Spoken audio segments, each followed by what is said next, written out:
오늘 우리에게 주신 하나님 말씀은 누가복음 4장 1절 2절 말씀입니다.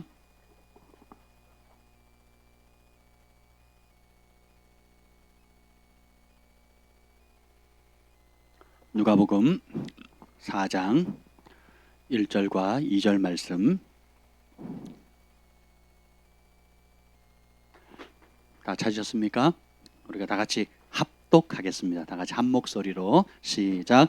예수께서 성령의 충만함을 입어 요단강에서 돌아오사 광야에서 40일 동안 성령에게 이끌리시며 마귀에게 시험을 받으시더라.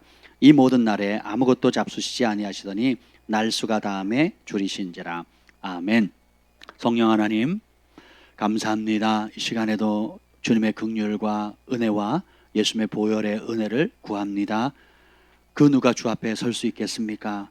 하나님, 주의 긍휼을 의지하고 주님의 약속과 예수님께서 십자가에 우리를 위해 흘리신 그 보혈의 은혜를 의지하면서 이 시간에 나아갑니다.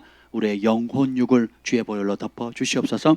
우리의 영혼육을 성령님 사로잡아 주시옵소서. 극악무도한 죄인에게도 하늘의 음성을 들려주시고 변화시키시는 그 은혜를 베푸셨던 것처럼 오늘 주의 백성들에게 또 종에게 하나님 생명의 말씀 또 주께서 이 시간에 예비한 말씀을 온전히 전할 수 있도록 성령님 사로잡아 주시옵소서. 갈급한 심령, 목마른 심령, 또 들을 수 있는 귀, 볼 수 있는 눈, 깨닫는 마음, 순종의 빠른 발을 허락해 주옵소서. 예수님의 이름으로 기도합니다. 아멘. 오늘 말씀의 제목은 하나님께서 하나님의 사람을 준비하는 방식이라는 제목입니다. 따라합시다. 하나님께서 하나님의 사람을 준비하는 방식. 예, 그 한마디로 말하면 영적 체질 개선입니다. 하나님께서 하나님의 사람을 준비하는 그 방식들을 보면 우리가 생각하는 거랑 너무 많이 달라요.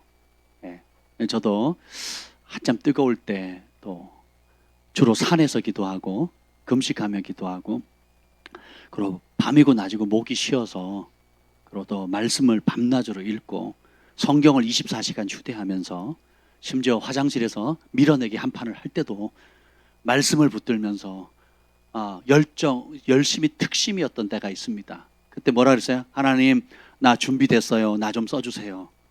나 같은 사람이 준비가 안 됐다면 도대체 누구를 쓰시겠습니까? 라고 저의 열심과 의와 열정을 자랑하던 때가 있었습니다. 근데 그럴 때마다 주님께서 뭐라 그러는 줄 아세요? 수구리 엎드려. 주님 앞에 더 엎드리라는 거예요. 참 이상하죠? 나는 준비된 것 같은데 나는 이만하면 된 것 같은데 아유, 제가 안동명 형제님보다 더 열심히 했다고요. 믿어주세요. 그러니까 자타가 공인하는 정말 열심히 특심인 삶을 살았지만 주님은 뭘 보신다? 중심을 보시죠. 주님은 내가 아는 것보다 더 잘 아시잖아요. 그리고 내가 모르는 것을 또 알고 계시잖아요. 그리고 내 계획보다 더 월등히 좋은 계획을 가지고 계시잖아요. 그렇죠? 그래, 어디 한번 고생 좀 해봐라. 너 한번 고생 좀 해봐라. 그따위로 해가지고 되겠어? 그래, 한번 고생 좀 해봐라 해서 일부러 꼬장 부리시는 주님이 아니세요. 따라서 가장 좋은 것을 주신다. 이걸 신뢰하셔야 됩니다. 저는 그걸 신뢰합니다.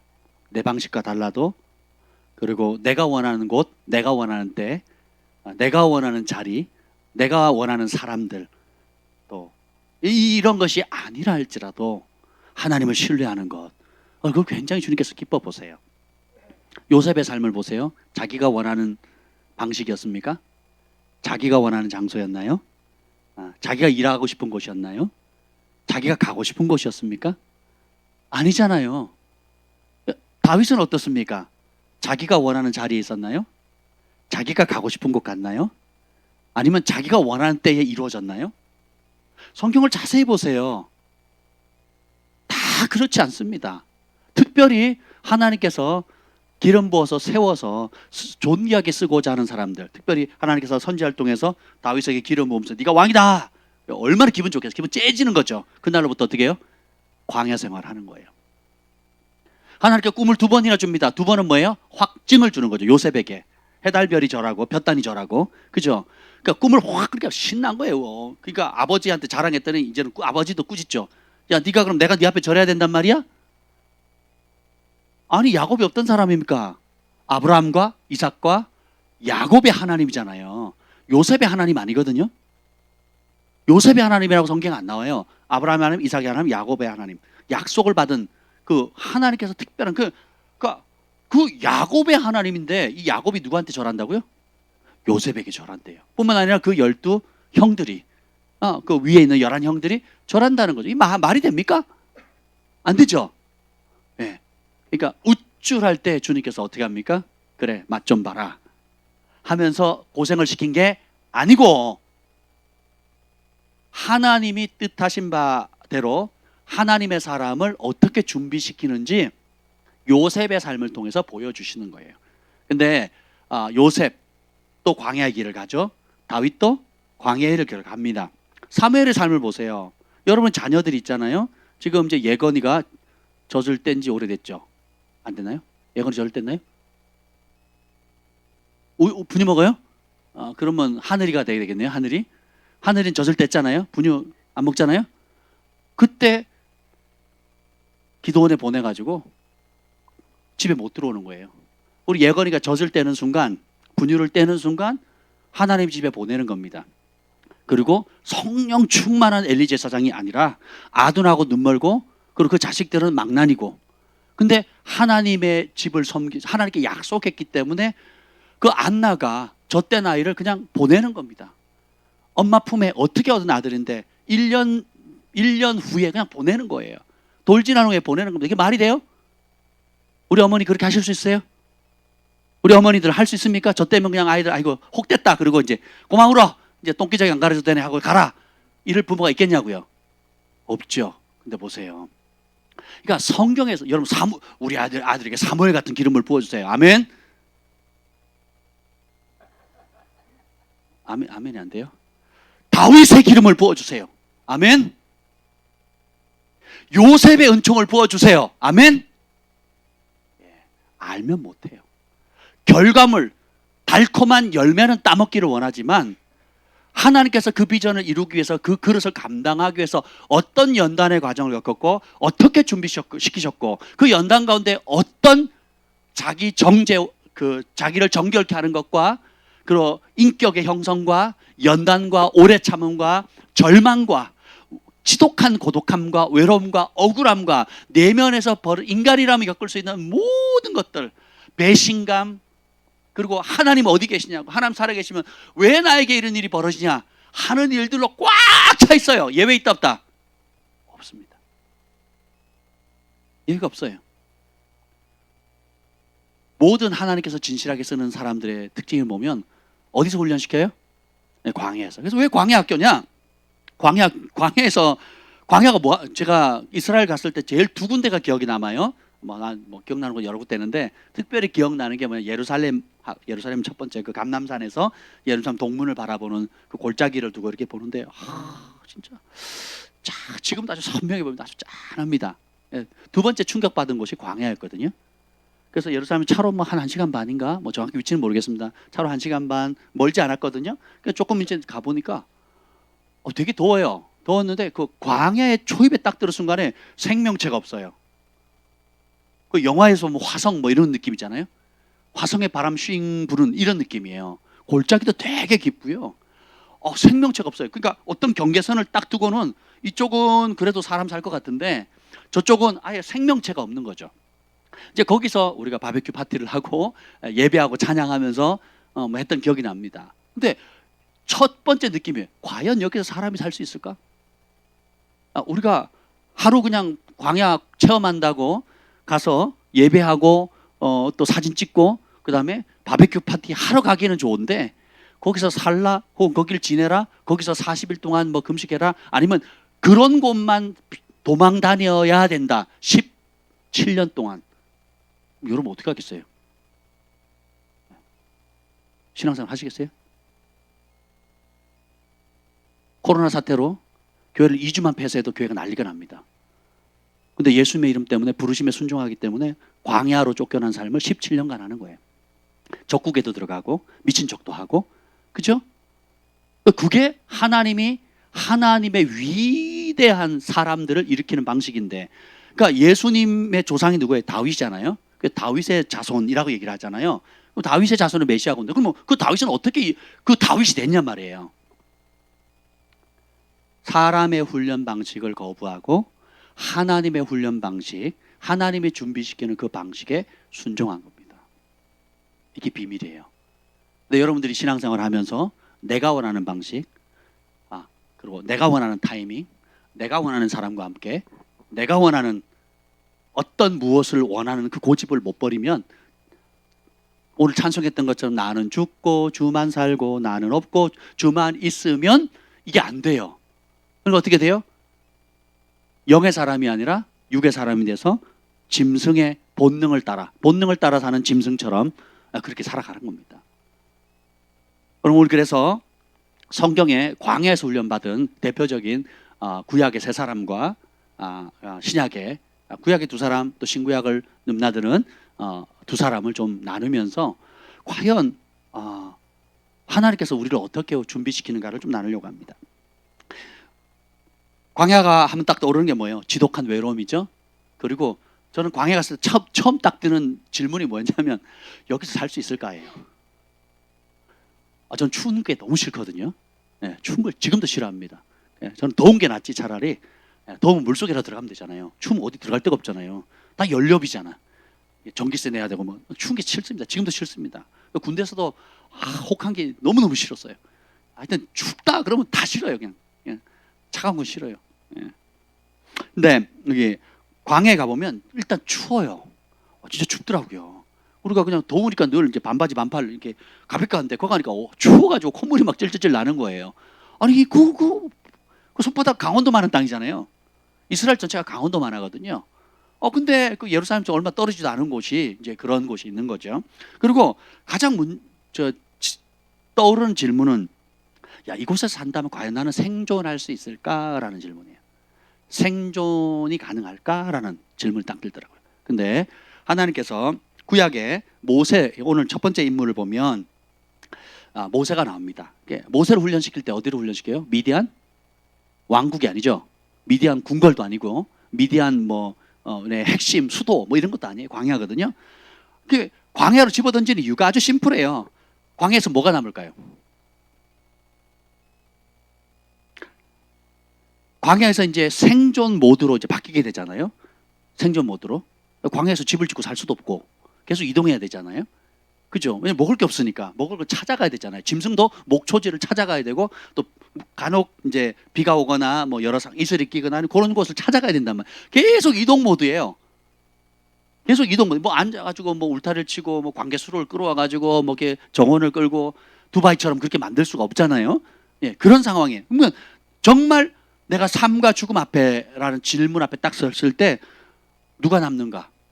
내가 무엇을 의지해야 살 수 있을까? 진짜 이 상황에서 나에게 도움을 줄 자는 누구인가? 어떻게 살아가지? 무엇이 보이죠? 사람이 보여요, 안 보여요? 안 보입니다. 그리고 먹을 것도 안 보여요. 집을 지을 것도 안 보입니다. 그러니까 무엇을 의지해야 될지, 그냥 이런 생각이 들까요? 빨리 죽었으면 좋겠다, 안 아프게. 빨리 죽었으면 좋겠다 하는 상황이잖아요. 우리 인생이 그렇잖아요. 여러분 인생의 시전에 너무 기분 좋다, 기분 째진다 할 때도 있지만, 아이고 얼른 죽었으면 곱게 죽게 해주세요. 막 차라리 주님, 나 요 믿음 있을 때, 그나마 지금 믿음이라고 있을 때 나 얼른 데려가서 나 지옥 안 가고 천국이라도 가게 해주세요. 요렇게 이제 우리가 마음 들 때가 간혹 있거든요. 그게 오래 가는 사람도 좀 있긴 하지만, 근데 보면 그 앞에서 여러분들이 이걸 기억하셔야 돼요. 하나님의 준비 방식이 따라서 획일적이지 않다, 맞춤형이시다. 그게 뭐냐면 드러내서 훈련시키는 사람이 있고요, 감춰서 훈련시키는 사람이 있어요. 존귀케 함으로 주님께서 쓰는 사람이 있고, 낮춤으로 훈련하는 사람이 있고, 많은 학문과 지식을 가지고 탁월함을 줘서 하시는 분이 있고, 그냥 구두순공과 같이, D.L. 무디는 구두순공이었거든요. 그리고 아주사 부흥을 이루었던, 미국의 그 대부흥을 이루었던 윌리엄 시모인가요? 그 흑인도 굉장히 못 배운 사람이거든요. 그리고 D.L. 무디는 그 철자 교정을 맨날 다른 사람이 해줘야 되고, 또 현대도 그 세계를 움직였던 다음 세대의 그 유명한 또 부흥사가 있습니다. 그 중퇴했던 사람이고 글도 못 쓴 사람이고 그 베델교회를 베델교회 그 빌 잔슨 목사님과 함께 사역을 하는 그 선지자 누구였죠? 크리스 발레튼 같은 경우도 학교도 못 나왔고 아버지가 3번 바뀌었어요. 그래가지고 그 새 아버지가 다 그 알코올 중독자에다가 그러니까 아이를 이유 없이 패는데 옛날엔 그랬다는 거예요. 거꾸로 아이를 들어가지고 어떻게 하느냐? 이 허리띠 벨트 있죠. 벨트로 피가 터져가지고 그러니까 피가 터지도록 팬 거예요. 그러니까 아버지가 바뀔 때마다 옛날엔 그렇게 훈계를 한 거예요. 그러니까 아버지에 대한 증오심, 사람에 대한 불신, 뭐 이루 말할 수 없죠. 근데 하나님께서 그런 처참한 상황에서도 건지셔가지고 정말 세계를 움직이는 하나님의 사람으로 바꾼 거거든요. 그러니까 하나님께서 훈련 방식은 왜 나는 궁궐에서 모세처럼 궁궐에서 안 키웠습니까? 뭐 그렇게 쓰시는 사람도 있어요. 왜 하나님 나는 바울처럼 가말리아 문화생 오늘날 맞으면 경기고등학교 나와가지고 서울대 정치외교학과를 나와가지고 국회에 입성해가지고 지금 국무총리 자리 뭐 이렇게 갈 수 있는 자리인 거예요. 이해가 되세요?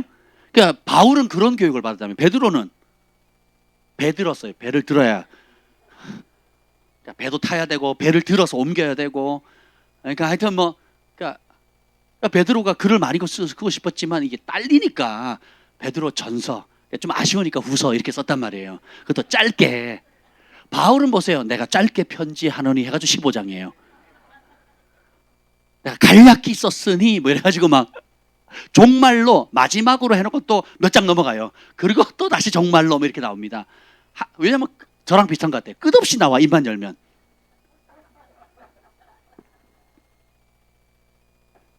근데 보세요. 날개를 활짝 펴서 비상에서 돋보이게 TV에 나오거나 그 사람 이름 되면 다 알도록 쓰시는 분이 있고 누구 되면 그 사람이 뭐래?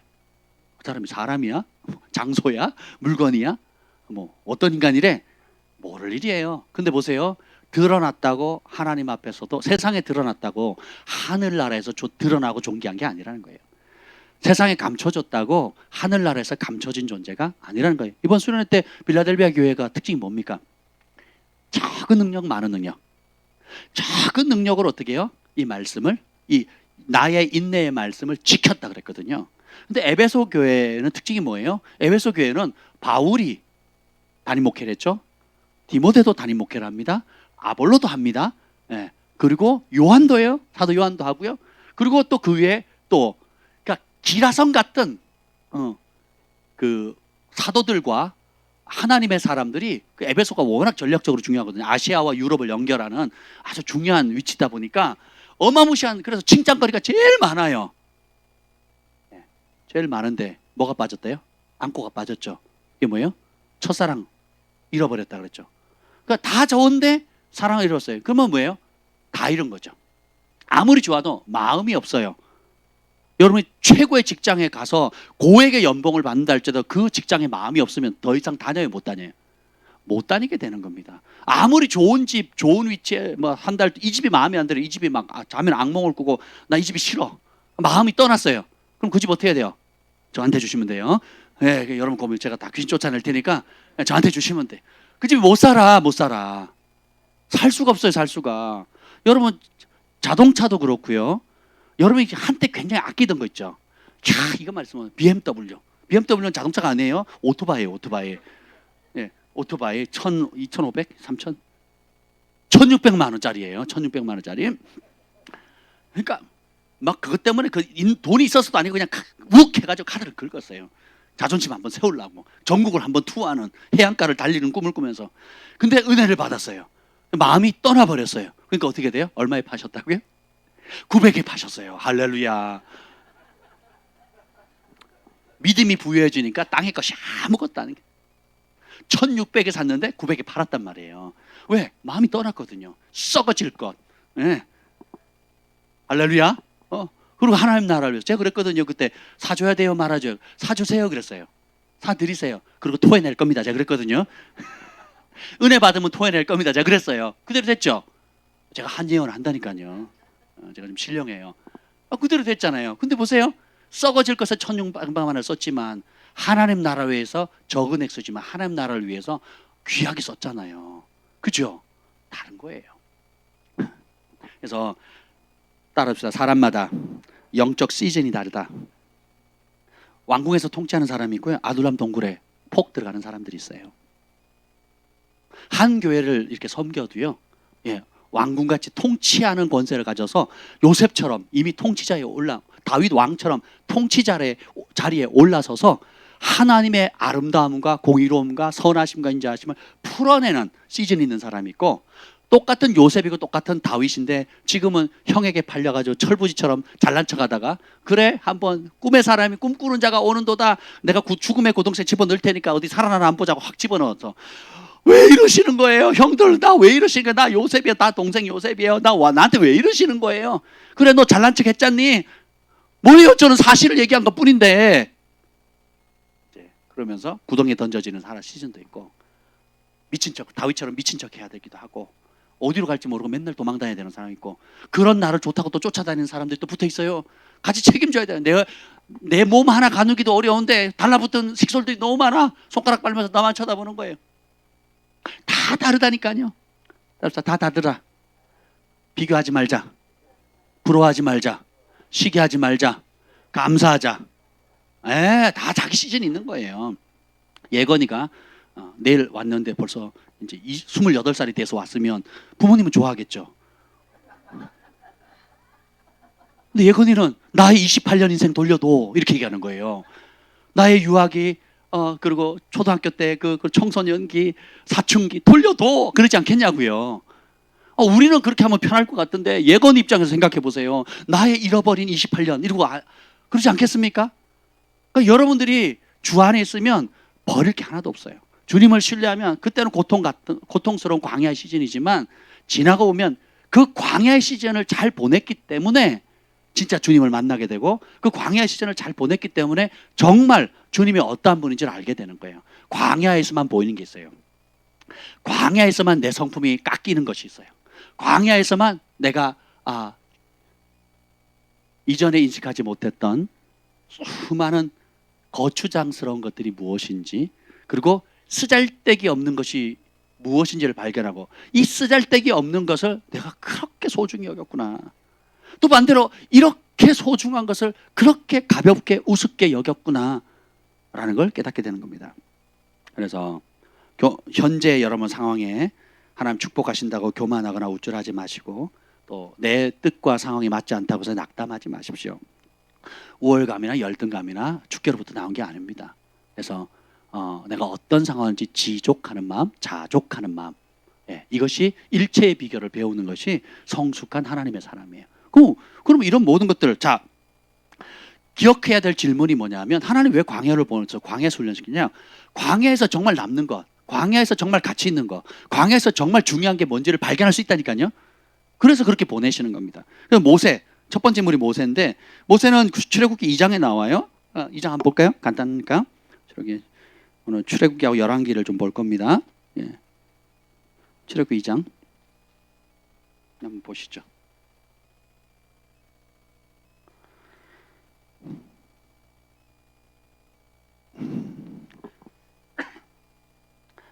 이 장 11절 읽겠습니다. 2장 11절 읽겠습니다. 시작. 모세가 장성한 후에 한 번은 자기 형제들에게 나가서 그들이 고되게 노동하는 것을 보더니 어떤 애굽 사람이 한 히브리 사람 곧 자기 형제를 치는 것을 본지라. 자, 여기 보면 이제 모세가 장성한 후에 40살이에요. 어쩌다가 모세는 뭐예요? 최고의 교육을, 당대 최고의 교육을, 왕족 교육을 받았잖아요. 그러니까 정치, 경제, 사회, 교육, 문화, 종교, 예술 모든 영역을 다 섭렵했죠. 심지어 그 싸움하는 것까지 다 배웠단 말이죠. 그러니까 동족들이 고되게 노동하는 걸 보더니 어떤 애굽 사람이 자기 형제를 치는 걸 보고 좌우에 살펴보니까 사람이 없어요. 그래서 쳐서 죽였어요. 여러분 사람 쳐 죽여 보신 분? 사람 잘 안 죽습니다. 죽이기 어려워요. 그럼 자살 시도해 보신 분? 죽던 게 쉽던가요? 쉽지가 않아요. 자살도 어려울 뿐더러 자살 충동은 많이 느끼지만 충동을 받을 때마다 성공하십니까? 못하잖아요. 사람 목숨이 생각보다 찔겨요. 근데 모세는 어떻게 좌우 살펴보는데 탁 쳐더니 죽어버려요. 한번 해보실까요? 다니엘 앞에 나와서 한번 해보자. 누굴 쳐 죽이고 싶니?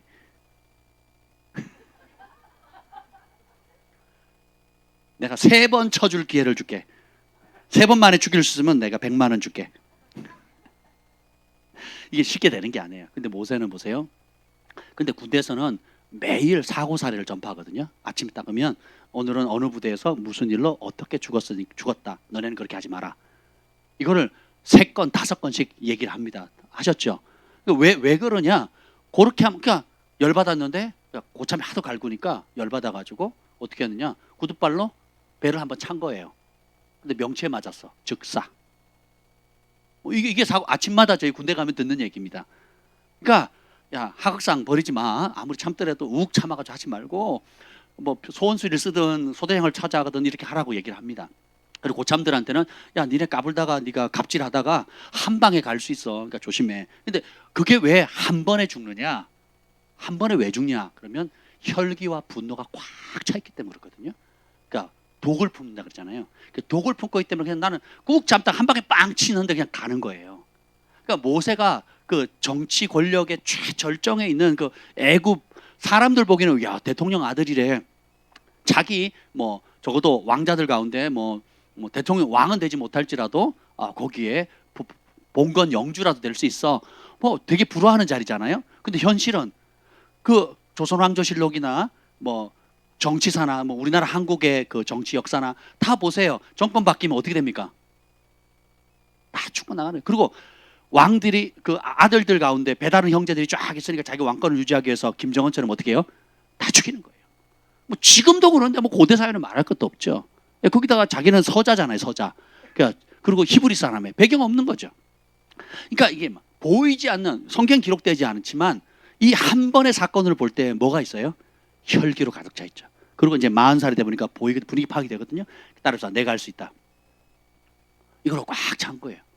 그래서 자기 방식대로 처리를 한 거예요. 이 모세를 하나님께서 광야로 몰아낸 이유는 뭐냐? 모세의 삶은 나는 최고의 것을 가졌어. 나는 준비됐어. 나 외에 누가 할 사람이 있어. 나는 나 혼자 할 수 있어. 누구 없이? 하나님의 도움 없이 할 수 있다라고 하는 자기 의로 충만한 사람. 그리고 내가 마음만 먹으면 사람도 죽일 수 있고 마음만 먹으면 뭔가 할 수 있다라는 거죠. 네. 이게 어디서 죽어요? 광야에서 죽어요. 쫓겨납니다. 그래서 14절 읽어봅시다. 14절 시작. 그가 이르되 누가 너를 우리를 다스리는 자와 재판관으로 삼았느냐? 내가 애굽 사람을 죽인 것처럼 나도 죽이려무냐? 모세가 두려워하여 이르되 일이 탈로 되었도다. 하나님 없이 자기 의로 하면 나타난 결과가 뭔지 아세요? 두려움입니다. 근데 보세요. 누가 한 말이에요? 너가 애굽 사람 죽인 것처럼 나도 죽이려 하냐? 그러면 이 나는 누구예요? 애굽 사람이에요? 히브리 사람이에요? 히브리 사람이 왕이에요? 통치자의 종이에요? 종이죠. 모세는 왕자잖아요. 왕자가 일개 히브리 그 종에게 종의 말을 한마디 듣다가 도망쳐버려요. 원수가 하는 참소의 능력이 이렇게 강합니다. 이따가 보겠지만 엘리야도 850대 1로 이거 하늘에 불을 내리고 불 다음에 뭘 내려요? 비를 내리거든요. 그리고 우상 숭배했던 바알과 아세라 선지 850명을 칼로 다 쳐 죽입니다. 대단하죠? 근데 광야로 도망가요. 뭐 때문에? 이세벨의 말 한마디 때문에. 850명이 세요? 이세벨이 세요? 불 내리는 게 하늘에 불 내리는 게 무서워요? 한 여자 말이 무서워요?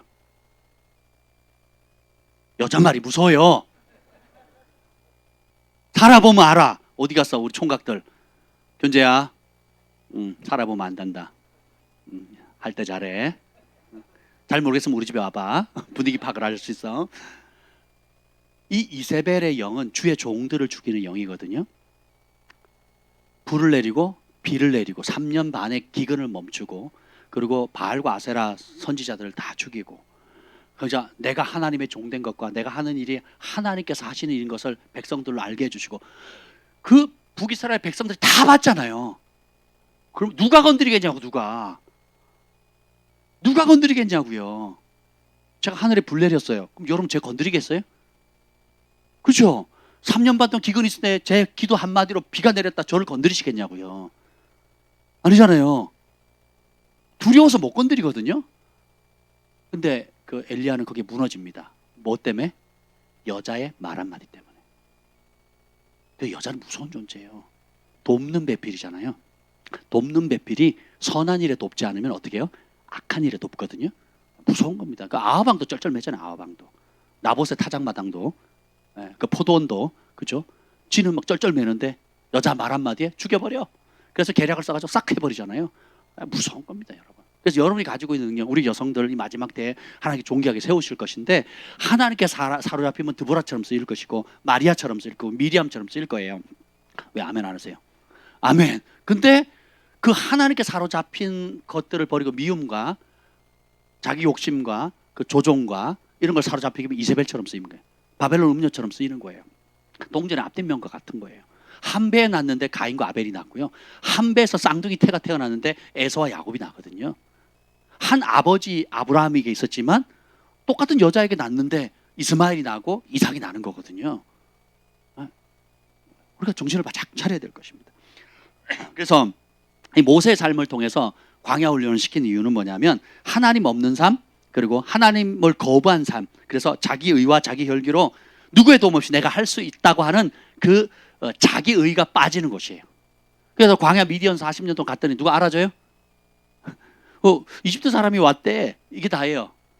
그 이름도 잊어버리고 40년간 보내니까, 자 벌써 이제 여러분들이, 제가 유학을 가보니까 한 3년 반만 있어도 아이들은 벌써 우리 모국어를 못해요. 영어가 편합니다. 학교에서 선생님하고 친구들하고 놀 때 뭘로, 우리말로 해요? 아니잖아요. 킨더가든부터 시작해가지고 초등학교 뭐 벌써 2학년까지만 가도 벌써 이제 유창하게 영어로 떠들죠. 예. 우리말 잘 못합니다. 그래서 집에서 그냥 하라고 강요를 하니까, 또 받아 쓰라고 하니까 가나다라 어쩔 수 없이 하는 거지. 근데 40년을 보내고 애를 낳았어요. 그러면 잃어버리는 거죠. 정체성도 잊어버리고 이제 다 완전히 동화된 거잖아요. 여러분 그 1세대 이민 가신 분, 혹은 1.5세대, 2세대, 혹은 적어도 5년, 10년 이상 산 사람들이 한국에 들어와서 적응하기 쉬워요, 어려워요? 어렵습니다. 40년이면 어떻게 정체성 잃어버린 거거든요.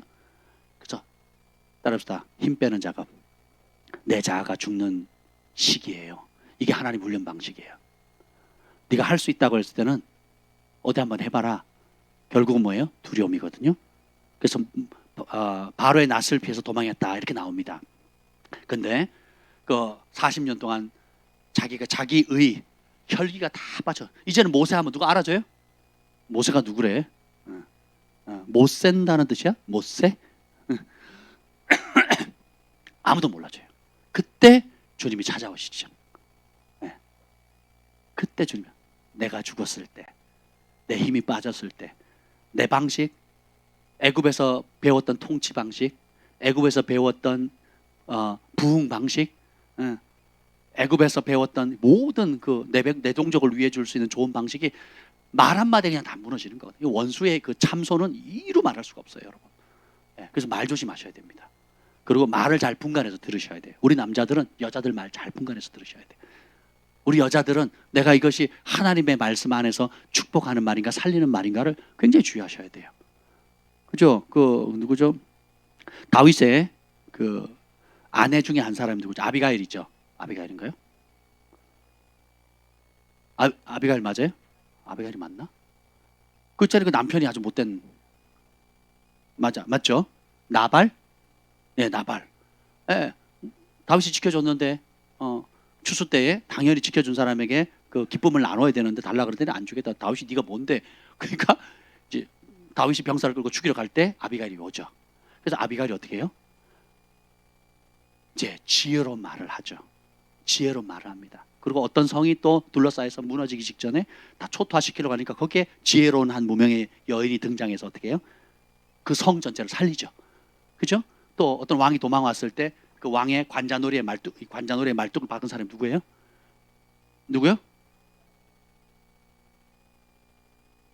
야일의? 야엘의 아내? 하여튼 여러분 대단하시네요. 저는 다 까먹었는데.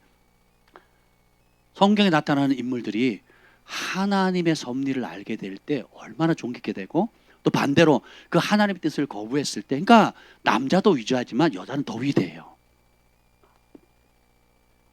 네, 아멘. 왜 남자들이 자꾸 아멘 하는 거죠? 네, 그렇습니다. 그래서 모세가 그러니까 광야에서 따라들어서 내 생각에 맞지 않으면 분노하는 거예요. 내 생각이 진리의 기준인 거예요. 내 방식을 안 버려요. 그러니까 누구의 도움도 필요 있다 없다? 없다. 자수성가한 사람들, 자기 이름으로 뭔가를 어떤 분야에 이룬 사람들, 그 옛 방식 고집합니다. 그 주님이 개입할 여지가 있어요 없어요? 그럼 어떻게 해요? 광야 생활이 길어지는 거예요. 지혜로운 건 어떻게 해요? 얼른 그 내 방식을 내려놓는 거죠. 그리고 체질 개선을 해야 되겠죠. 제가 그 팔체질 해가지고 체질 개선하고 기침이 없어지고 금식을 하는데도 7일 동안에 선풍기와 에어컨을 켜놓고 지냈다니까요. 제 평생에 처음 있는 일입니다. 저는 선풍기 바람도 싫어하거든요. 선풍기를 켜도 어떻게 하냐, 이불을 덮어야 돼요. 예, 그렇게 바람을 싫어했거든요. 그리고 아침에 새벽 예배 나오면 항상 콧물이 나는 거예요. 콧물과 가래가 끓고, 뭐 겨울은 일교차만 생기면 조금 콧물이에요. 예, 그리고 코피도 많이 흘리고, 조금 상태 아니면 코피가 많이 났거든요. 싹 없어졌습니다. 뭐 때문에? 제 체질을 알고 체질에 맞는 음식을 체질 개선을 하니까. 그 수많은 뭐 운동을 제가 또 얼마나 좋아합니까? 예, 근데 근본적인 내 몸의 체질을 알고 개선을 하니까 약도 안 먹고 그냥 음식 가려가지고 적절히 조절을 했더니 제 몸이 따뜻해지는 거예요. 춥지가 않은 거예요. 한 손발이 차가웠거든요. 모르셨죠? 손바닥은 뜨거운데 손발은 차가웠어요. 그래서 제가 생각해도 이게 찹다. 나는 혈액순환이 잘 되는 사람인데 뭐 피에 아무 문제 없는 사람이거든요. 근데 늘 이렇게 손발이 차가웠어요. 근데 그런 것도 없어지고요. 그러니까 우리가 몸도 그 체질에 맞게끔 맞췄을 때 건강해지듯이 우리가 하나님을 부르심을 받아서 이렇게 천국에 가는 이 여정 가운데서도 천국 백성에 맞는 체질로 바꿔야 돼요.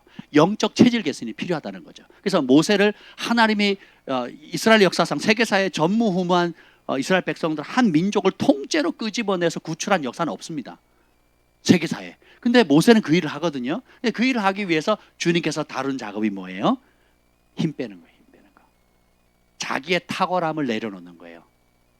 한때는 먹혔고 한때는 자랑거리였고 한때는 이것만 있으면 가문의 영광이었던 그거. 과거에는 가문의 영광이었어요. 과거는 내가 쫓아다니는 수식어서 그 사람 그 유명한 사람 이게 딱 그게 싹 죽여야 돼. 어디서? 광야에서. 두 번째가 그래서 돌아왔을 때는 모세가 하나님의 의를 말씀을 받게 되고 전에는 자기 생각대로 살았는데 이제는 율법을 받게 되잖아요. 두 번째는 뭐예요? 그가 온유함이 세상 그 어떤 사람보다 탁월했다고 그랬거든요. 전에는 왜 내 말대로 안 하는 거야? 왜 내 생각대로 안 따라하는 거야? 분노했거든요. 그래서 살인했단 말이에요. 사람을 죽일 정도로 분노한다는 건 내가 그만큼 옳고 너는 틀렸다 이거거든요. 그래서 부부싸움 하는 거 아니에요. 내 말이 맞고 네가 틀렸지 하면서 싸운단 말이죠. 네만 생각했어? 나도 생각했어.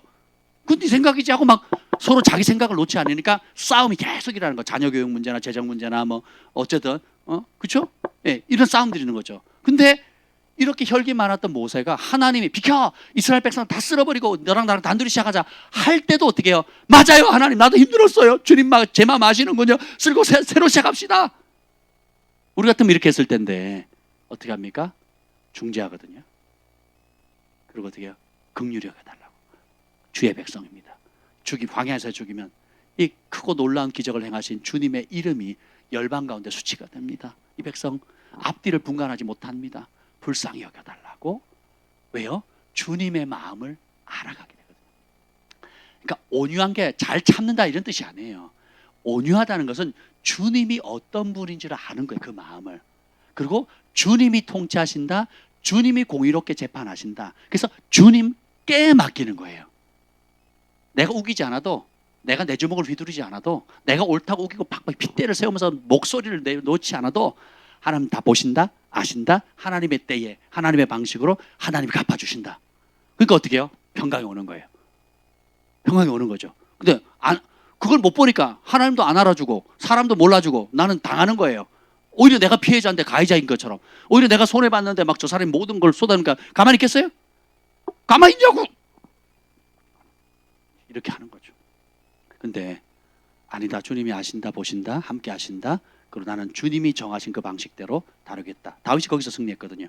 사울왕을 죽이지 않았던 이유, 두 번 죽일 기회가 있으면 안 죽입니다. 이유가 뭐예요? 여호와께서 기름 부음 받은 좀 건드리지 마라 그랬거든요. 축복하라 그랬거든요. 안 건드리고 축복하죠. 그 자손까지도 축복한단 말이에요. 실제로 돌보고 왕의 식탁에 원수의 자식을 앉혀놓고 집을 주고 밭을 주고 종을 주고 필요한 모든 것을 주거든요. 할렐루야. 이게 하나님의 은총 입은 자의 특징이에요. 그래서 첫 번째가 그렇고요. 이제 두 번째는 엘리야가 나오는데 왕상 19장, 열왕기상 19장을 한번 보겠습니다. 이걸 잘 보시면 여러분 많이 도움이 되실 거예요. 열왕기상 19장.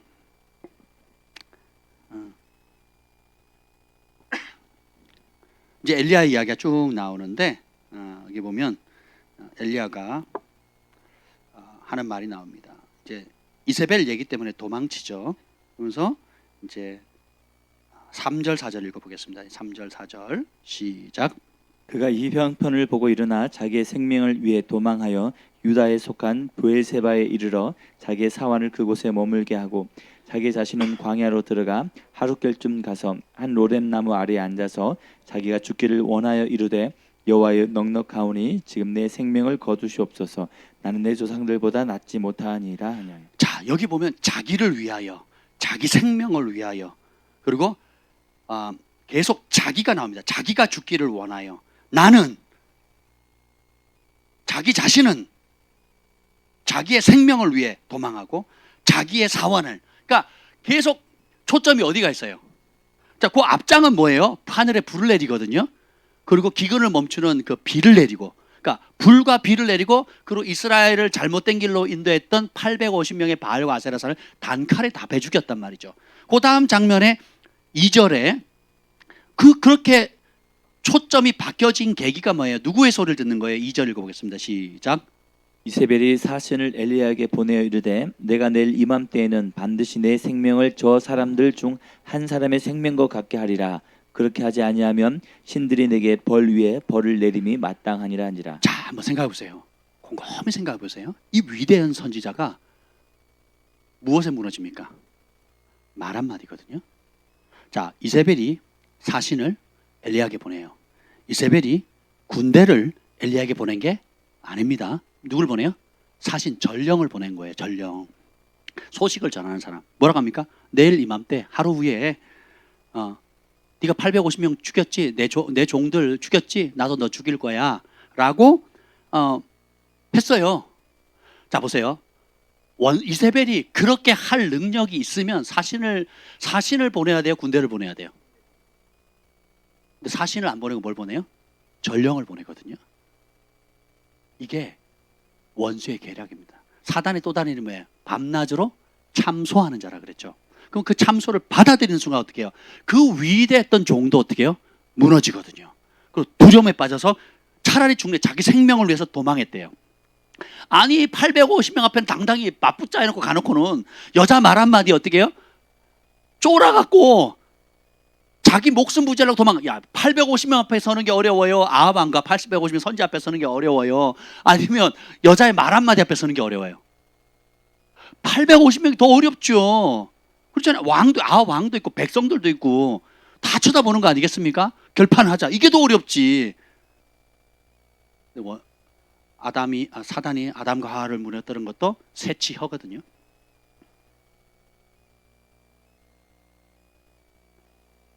위대한 하나님의 종을 무너뜨리는 것도 세치합니다.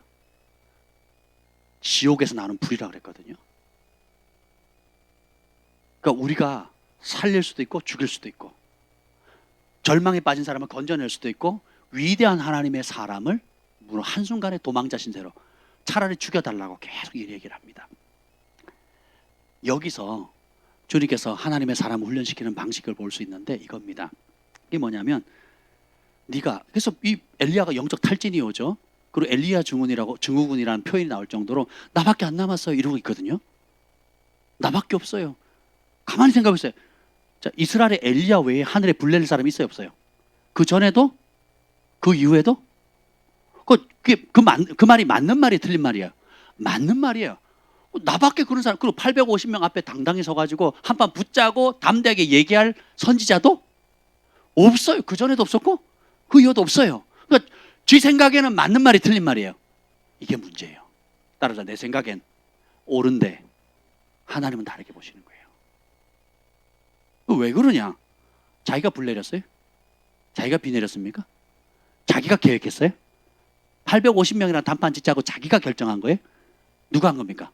하나님이 불을 내리셨고 하나님이 그렇게 계획을 세우셨고, 그죠? 하나님이 그걸 이루셨잖아요.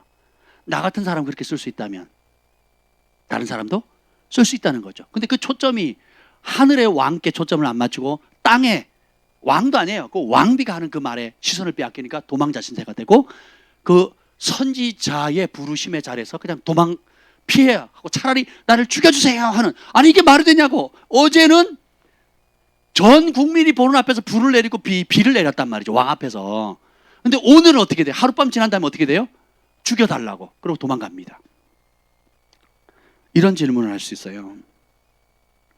여러분이 만약에 하나님이 여러분이 주신 은사나 능력을 걷어가신다면 어떻게 주님을 섬기시겠습니까? 하나님이 목사 안수를 주셨는데 그 목사라는 기름 부음 받은 종의 타이틀을 걷어간다면 뭘로 사역하겠냐는 거예요. 하나님이 예언하는 은사를 줬는데 걷어가시면, 치유하는 은사를 주셨는데 재물 얻을 능력을 줬는데 재물을 한순간에 싹 걷어갔다. 어떡하실래요? 욥이 하루아침에 자식 잃고 재산 잃고 병 들고 싹 걷어갔단 말이죠. 그러니까 욥이 무너졌습니까? 아니죠. 엘리야는 무너집니다. 엘리야가 어떤 사람입니까? 산채로 회오리 바람 타고 승천하잖아요. 그죠? 근데 보세요. 그가 하나님 자신이 아닌 하나님이 주신 능력과 은총과 축복과 권위를 의지하니까 그도 무너지는 거예요. 우리의 삶의 시즌에 저희도 그런 적이 있었습니다. 김 목사님 몇 번 간증한 적이 있지만, 그 쉽게 예언하고 영적인 세계를 보고 영을 분별하고 실제로 사람들이 오면 지식의 말씀이 임하고 예언하는 게 밥 먹기보다 더 쉬웠거든요. 맘만 보면 아침에 눈 뜨고부터 눈 감을 때까지 24시간. 제가 한번 전에 서울에서 저기 어디 강남에서부터 시작해가지고 저 부천까지 지하철 타고 갈 때 그 만석에서 꽉 차 있었습니다. 그래서 심심해가지고 한번 나한테 예언해 보라 그랬어요. 그래서 예언을 하라 그랬더니 그 한 시간 반 동안 줄기차게 예언하는 거예요.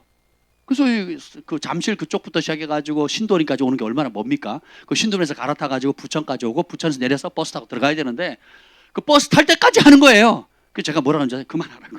그래서 아니 어떻게 그렇게 할 수 있냐? 그랬더니 이 영의 세계를 하나님 어떻게 보여주냐? 컴퓨터 그 그림 폴더 같아요. 폴더 방이 여러 개 있어요. 예를 들면 학교 사진, 또 가정 사진, 수학여행 간 거, 직장 사진, 폴더 방이 쫙 있어요. 그럼 뭘 알고 싶냐? 그럼 내가 부르심의 폴더를 딱 열면 부르심 안에 있는 그림들이 쫙 나와요.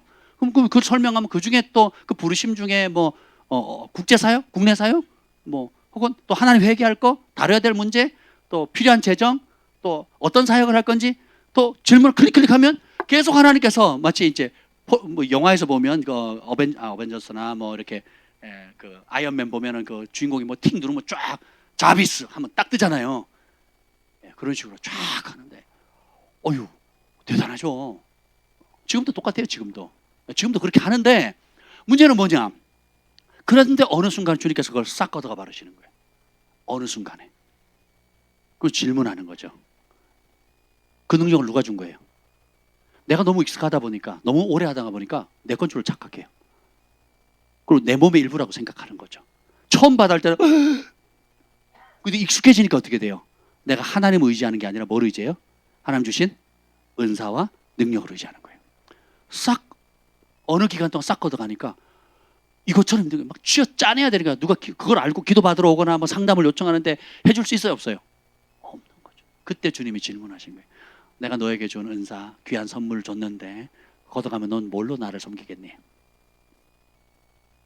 그때 비로소 본질을 발견하게 됩니다. 광야의 로뎀나무에서 죽여주세요 했던 천사가 나타나서 숯불에 구운 떡, 빵 하나와 그 다음에 물 한 병을 줍니다. 그거 먹고 어떻게 달려요? 40주야를 달려요. 어디로 갑니까? 하나님의 산 호렙으로 갑니다. 지금 사우디아라비아 지역에 있는 곳까지 여러분 한번 뛰어가 보세요. 제가 광야에 가보니까 30분도 못 뛰겠더라고요. 아니 뛸 엄두가 안 나요. 근데 보세요. 천사가 준 숯불에 구운 빵 하나와 그 다음에 물 한 병 마시고 40주야를 달렸어요. 그러면 또 능력이 임했잖아요. 그러니까 우리 하나님은 주시고자 마음 먹으면 뭐든 할 수 있는 분이에요. 근데 광야에 가서 그 호렙산에 이르렀을 때 주님께서 어떻게 역사하십니까? 여기 한번 봅시죠. 11절 한번 봅시다. 11절. 내 생명을 빼앗으려 합니다. 그랬더니 주님이 응답을 주세요. 11절, 12절 읽겠습니다. 시작. 여호와께서 이르시되 너는 나가서 여호와 앞에서 산에 서라 하시더니 여호와께서 지나가시는데 여호와 앞에 크고 강한 바람이 산을 가르고 바위를 부수나 바람 가운데 여호와께서 계시지 아니하며 바람 후에 지진이 있으나 지진 가운데도 여호와께서 계시지 아니하며 또 지진 후에 불이 있으나 불 가운데도 여호와께서 계시지 아니하더니 불 후에 세미한 소리가 있는지라. 자, 여호와께서 너는 나가서 여호와 앞에 서라. 여호와 앞에서 산에 서라 하시더니 여호와께서 지나가시는데 하나님께서 지나가신대요. 그랬더니 크고 강한 바람이 산을 가르고 세상에 어마무시한 파장이죠. 예, 요 올림픽 공원 안에 있는 그 언덕만 갈라져도 우리는 기절할 겁니다. 주님이 지나가시는데 산이 갈라졌어요. 그 다음에 바위를 부순대요. 그리고 바람 가운데 여호와께서 계신다 안 계신다? 그 지진 가운데 지진이라는데 또 안 계셔요. 그다음에 지진 후에 뭐가 있다고요? 불. 이야, 불하면 누구 떠오릅니까? 좀 전에 엘리야가 40일 전에 뭐 했어요? 불 내렸잖아요. 자기 전공 아니야? 자기 전공 분야. 불 내리고 물 내리고, 야, 불도 다스리고 물도 다스리고 얼마나 좋습니까? 완전 어벤져스죠. 그 시대의 어벤져스죠. 그렇지 않겠습니까? 근데 불 가운데서 여호와께서 뭐 하지 않더라? 계시지 않나. 우리 이걸 깨달아야 됩니다. 우리는 능력이나 축복이나 은사나 내가 원하는 것을 이루어지면 하나님이 함께 계신다고 생각해요. 은사가 강한 사람은 하나님이 강하게 함께 계신다고 착각합니다. 상대적으로 은사가 적거나 은사가 드러나지 않으면 하나님이 함께하지 않는 걸로 착각을 합니다.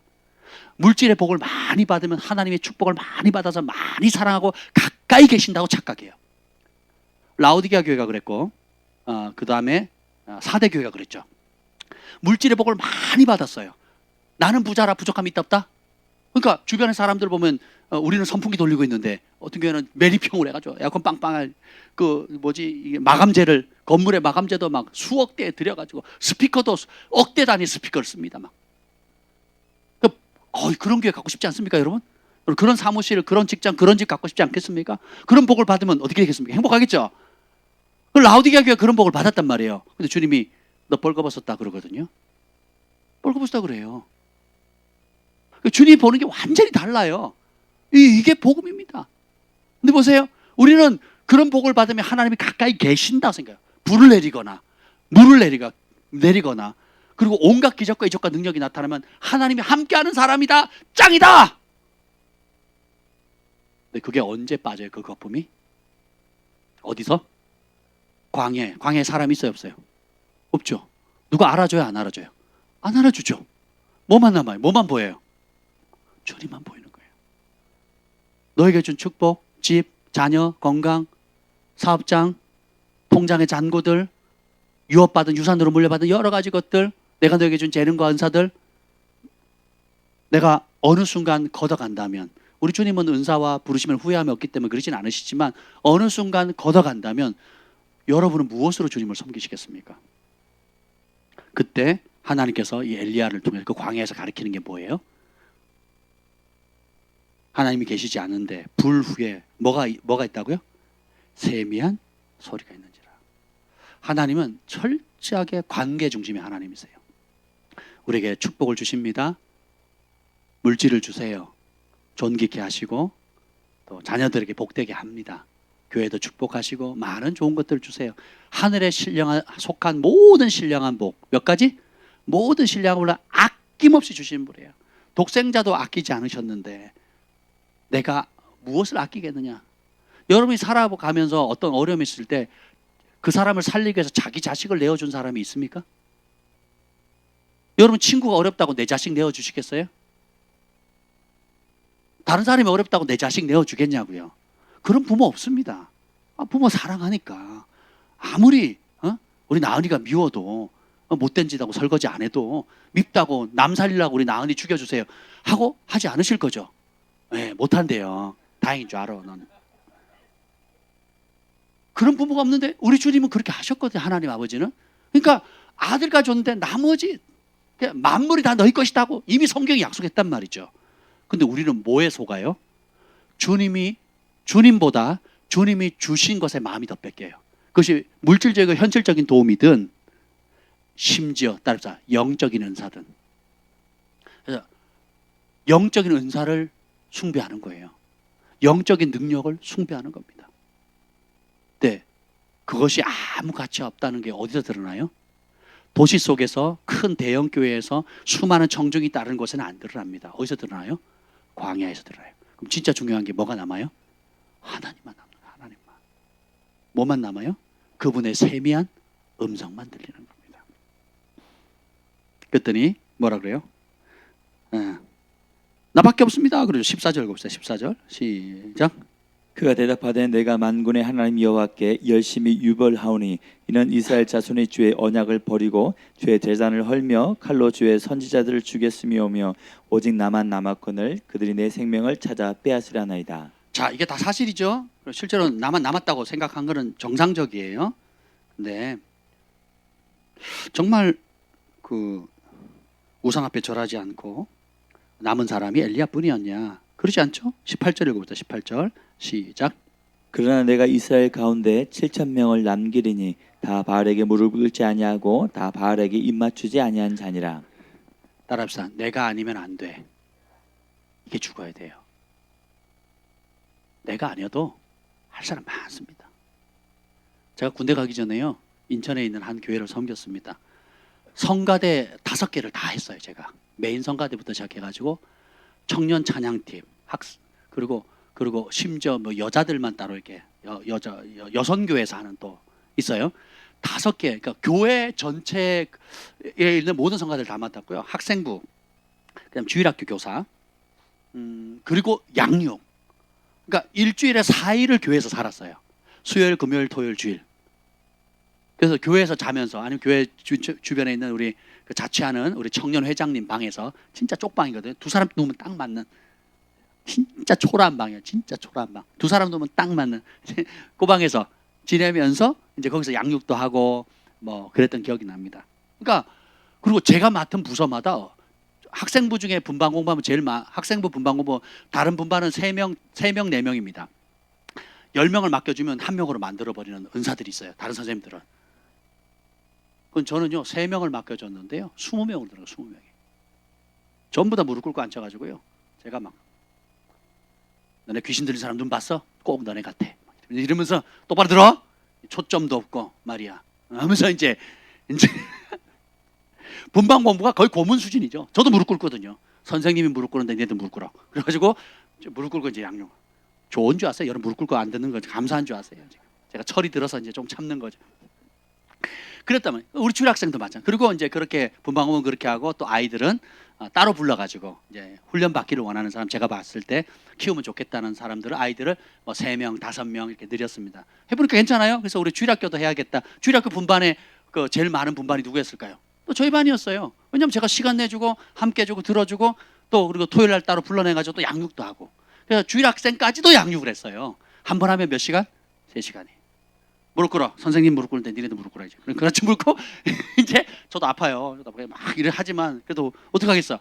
그럼 애들이 이제 야, 눈빛 돌아가면 야 귀신 알지 귀신 이러면서 이제 그럼 애들이 막 웃으면서 이제 그렇게 했던 기억이 납니다.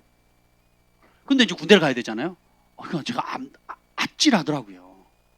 아니 너무 많은 걸 맡았는데 빠져버리면 성가대 5개 지휘자가 없어지잖아요. 그리고 각 분반 또 뭐 학생부, 청년부, 그러니까 아찔한 거예요. 안 갈 수도 없고.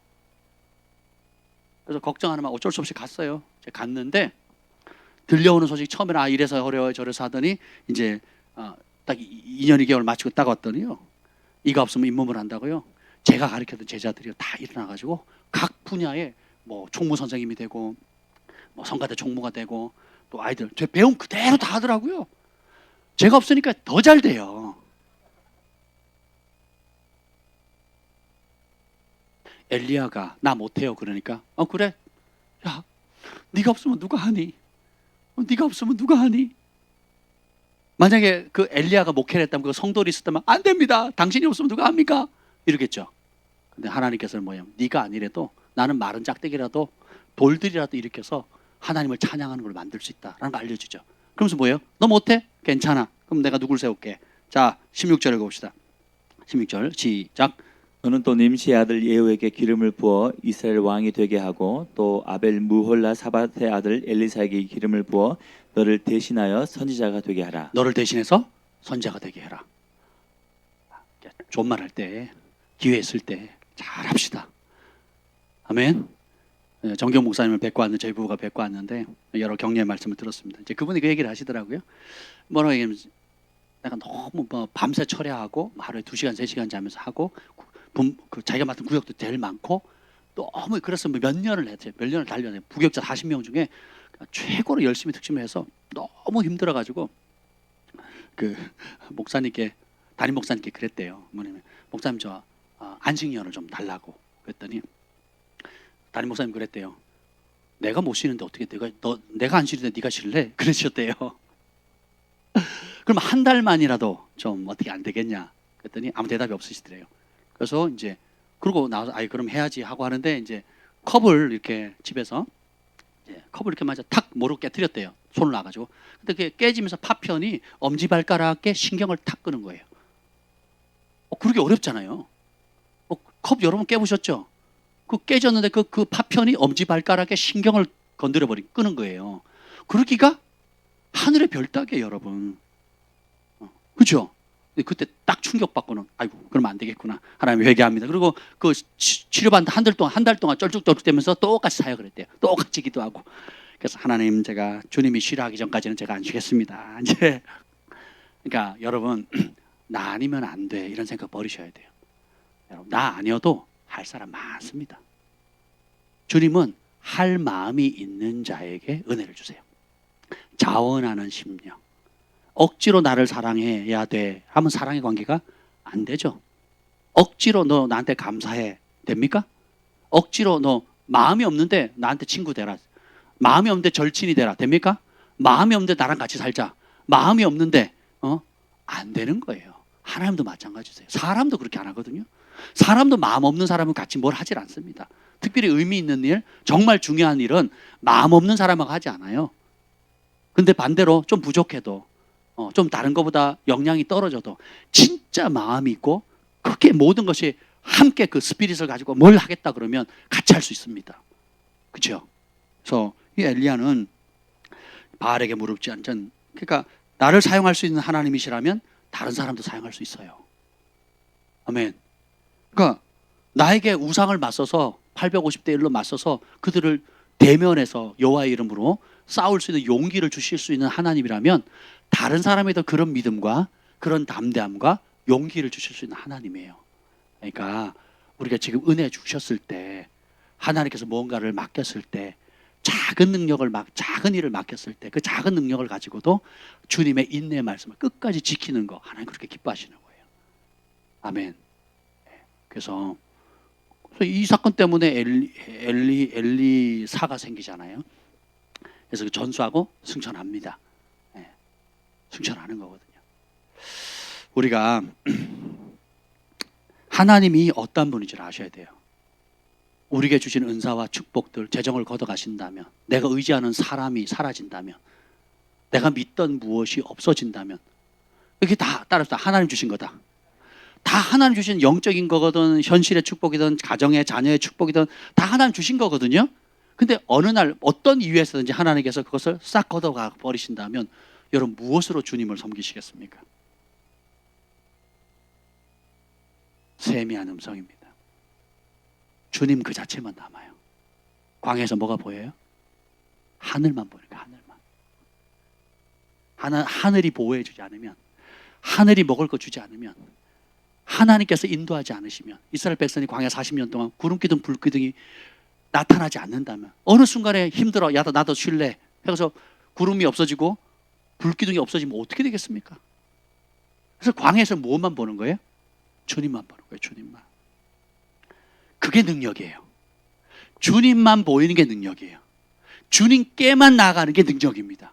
주님의 음성을 듣고자 하는 게 최고의 지혜고 최고의 전략이고 모든 풀 수 없는 문제의 해답입니다. 그래서 주님께서 하나님의 사람들을 광야로 보내시는 거예요. 모세도 그렇게 해서 체질 개선했죠. 영적 체질 개선했죠. 엘리야도 체질 개선합니다. 그리고 어떻게 해요? 네 바톤을 넘겨줄 사람에 대한 음성을 듣지요. 하나님 버리신 게 아니에요. 엘리야를 달 때는 삼키고 쓸 때는 퇴 뱉는 게 아닙니다. 정말 훌륭한 일 하는 거예요. 자신의 사명도 감당하고 자신보다 갑절로 존귀하게 쓰일 영적인 자녀를 바통을 넘겨주는 거예요. 어마무시한 일을 한 거예요. 어마무시한 일을. 위대한 종이 바톤을 넘겨주니까 더 위대한 제자가 일어나는 거예요. 이게 하나님의 지혜입니다. 그래서 나 아니면 안 돼 이렇게 생각하시면 안 돼요. 기회 있을 때 잘하자. 아멘. 작은 능력이지만 주님의 말씀에 집중하는 거예요. 돋보기의 원리처럼. 그냥 확대해서 볼 수도 있지만 집중하면 불이 나잖아요. 확대하면 불은 안 나요. 잘 보이긴 해도. 근데 그 빛의 힘을 모으면 태우거든요. 불을 피거든요. 세 번째는 이 세례 요한입니다. 마가복음 1장 3절에 보면 한번 읽어볼까요? 마가복음 1장 3절.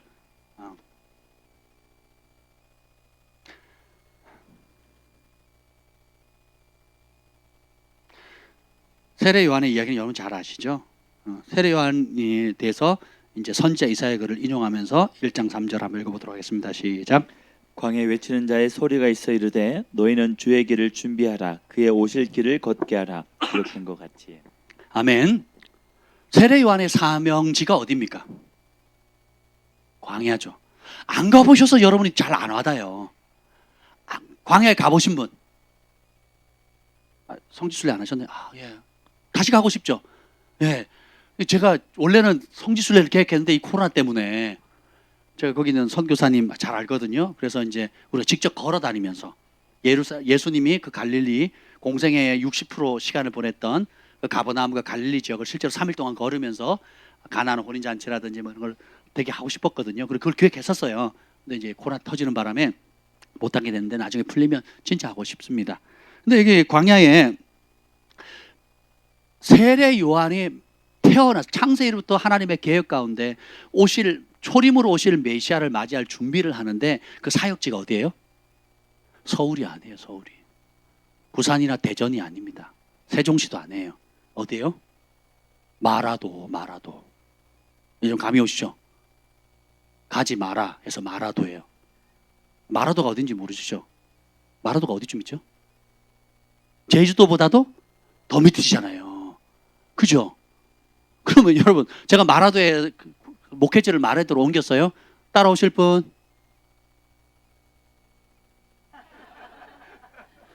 이 억지. 김포로만 옮겨도 안 오실 사람이 태반이에요. 태반. 어떤 분이 그러더라고요. 목사님 어디로 가든지 따라가겠습니다. 말씀은 고맙더라고요. 저는 빈말에도 그렇게 자주 해주셨으면 좋겠어요. 그럼 제가 속아서 옮기려고. 싼 땅으로.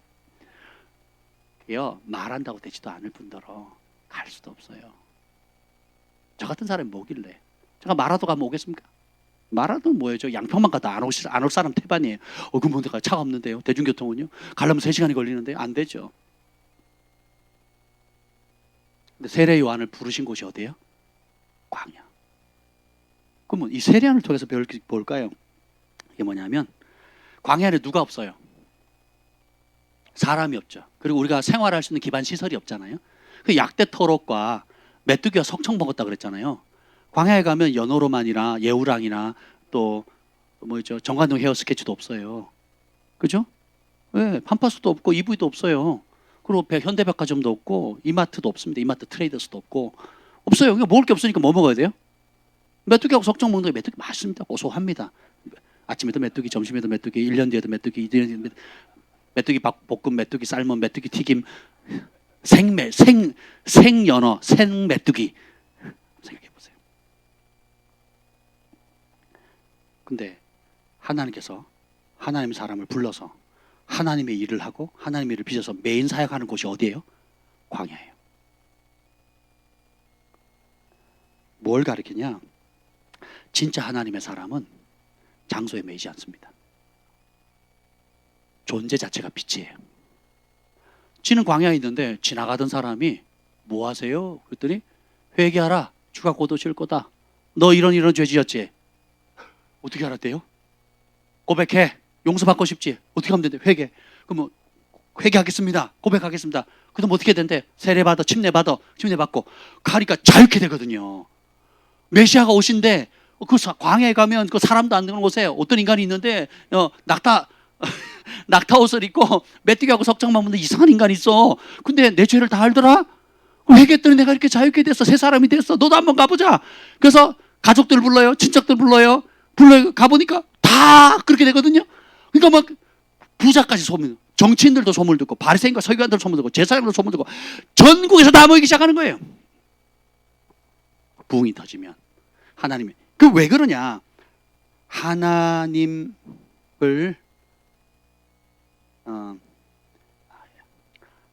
하나님만, 그러니까 하나님의 가치, 나를 부르신 하나님의 가치를 발견하게 되면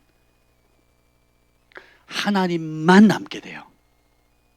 하나님이 전부예요.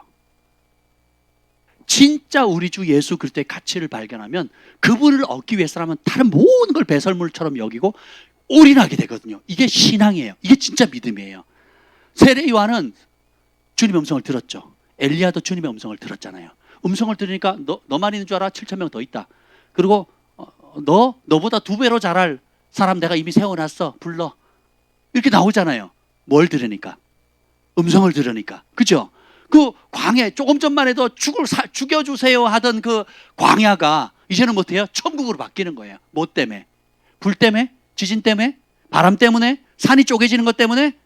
그런 능력과 이적 때문이 아니에요. 그런 축복 때문이 아닙니다. 말씀하시는 주님, 그 주님이 나에게 말씀하는 그 음성을 들을 때 그것이 세미한 음성이든 큰 소리든 상관없어요. 진짜 들으면 그 말씀이 내 영을 새롭게 하는 거예요. 진짜 들으면 그 말씀하신 분에게 매료되는 거예요.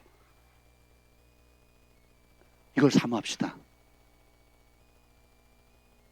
광야에서 세례한 주님의 음성을 들었어요. 네가 있을 자리가 거기다. 어디요? 광야. 그러니까 전국에서 백성들이 몰려옵니다. 그리고 자기 죄를 고백하고 씻김을 받고 자유케 되고 오실 메시아를 맞이할 준비를 하게 되는 거예요. 하나님이면 충분한 사람들, 예수님 한 분이면 충분한 사람들. 아니 예수님이 다른 이 땅의 그 어떤 거 비교할 수 없는 존귀한 잔재를 아는 사람이 있으면 주님이 함께 하세요. 그래서 따라서 하나님 자체를 원하는 사람들. 엘리야에게는 하나님 자체를 원했던 엘리야지만 어느 순간 하나님 자체보다 뭘 봐요? 하나님의 능력을 더 의지하는 거예요. 내게 부르심, 내게 준 권위, 내게 주신 축복, 내게 주신 기적의 예언의 능력을 더 의지하는 거예요. 시선이 어디로 간 거예요? 하나님에서 하나님의 능력으로 바뀌었죠. 그러니까 그때 이세벨이 틈타죠. 나도 너 죽일 거야. 그랬더니 시선이 이제는 나의 능력에서 자 하나님에게 초점 맞던 시선이 하나님 주신 능력과 은사로 바뀌죠. 기적으로 바뀌죠. 그 다음에 이 초점이 또 어디로까지 가요? 이세벨의 말과 이세벨의 위협에 마음이 뺏기는 거예요. 그러니까 하나님의 영광을 위해서 살리는 영광스러운 사역을 하던 사람이 나 죽여주세요. 나 더 이상 못 해먹겠어요. 나밖에 없어요. 라고 자기 연민과 비참함에 나락에 떨어지는 거죠. 다시 원점으로 돌려요. 그래서 엘리야는 어떻게 회복됩니까? 누구의 소리를 들어요? 세미한 주의 음성을 듣는 거예요.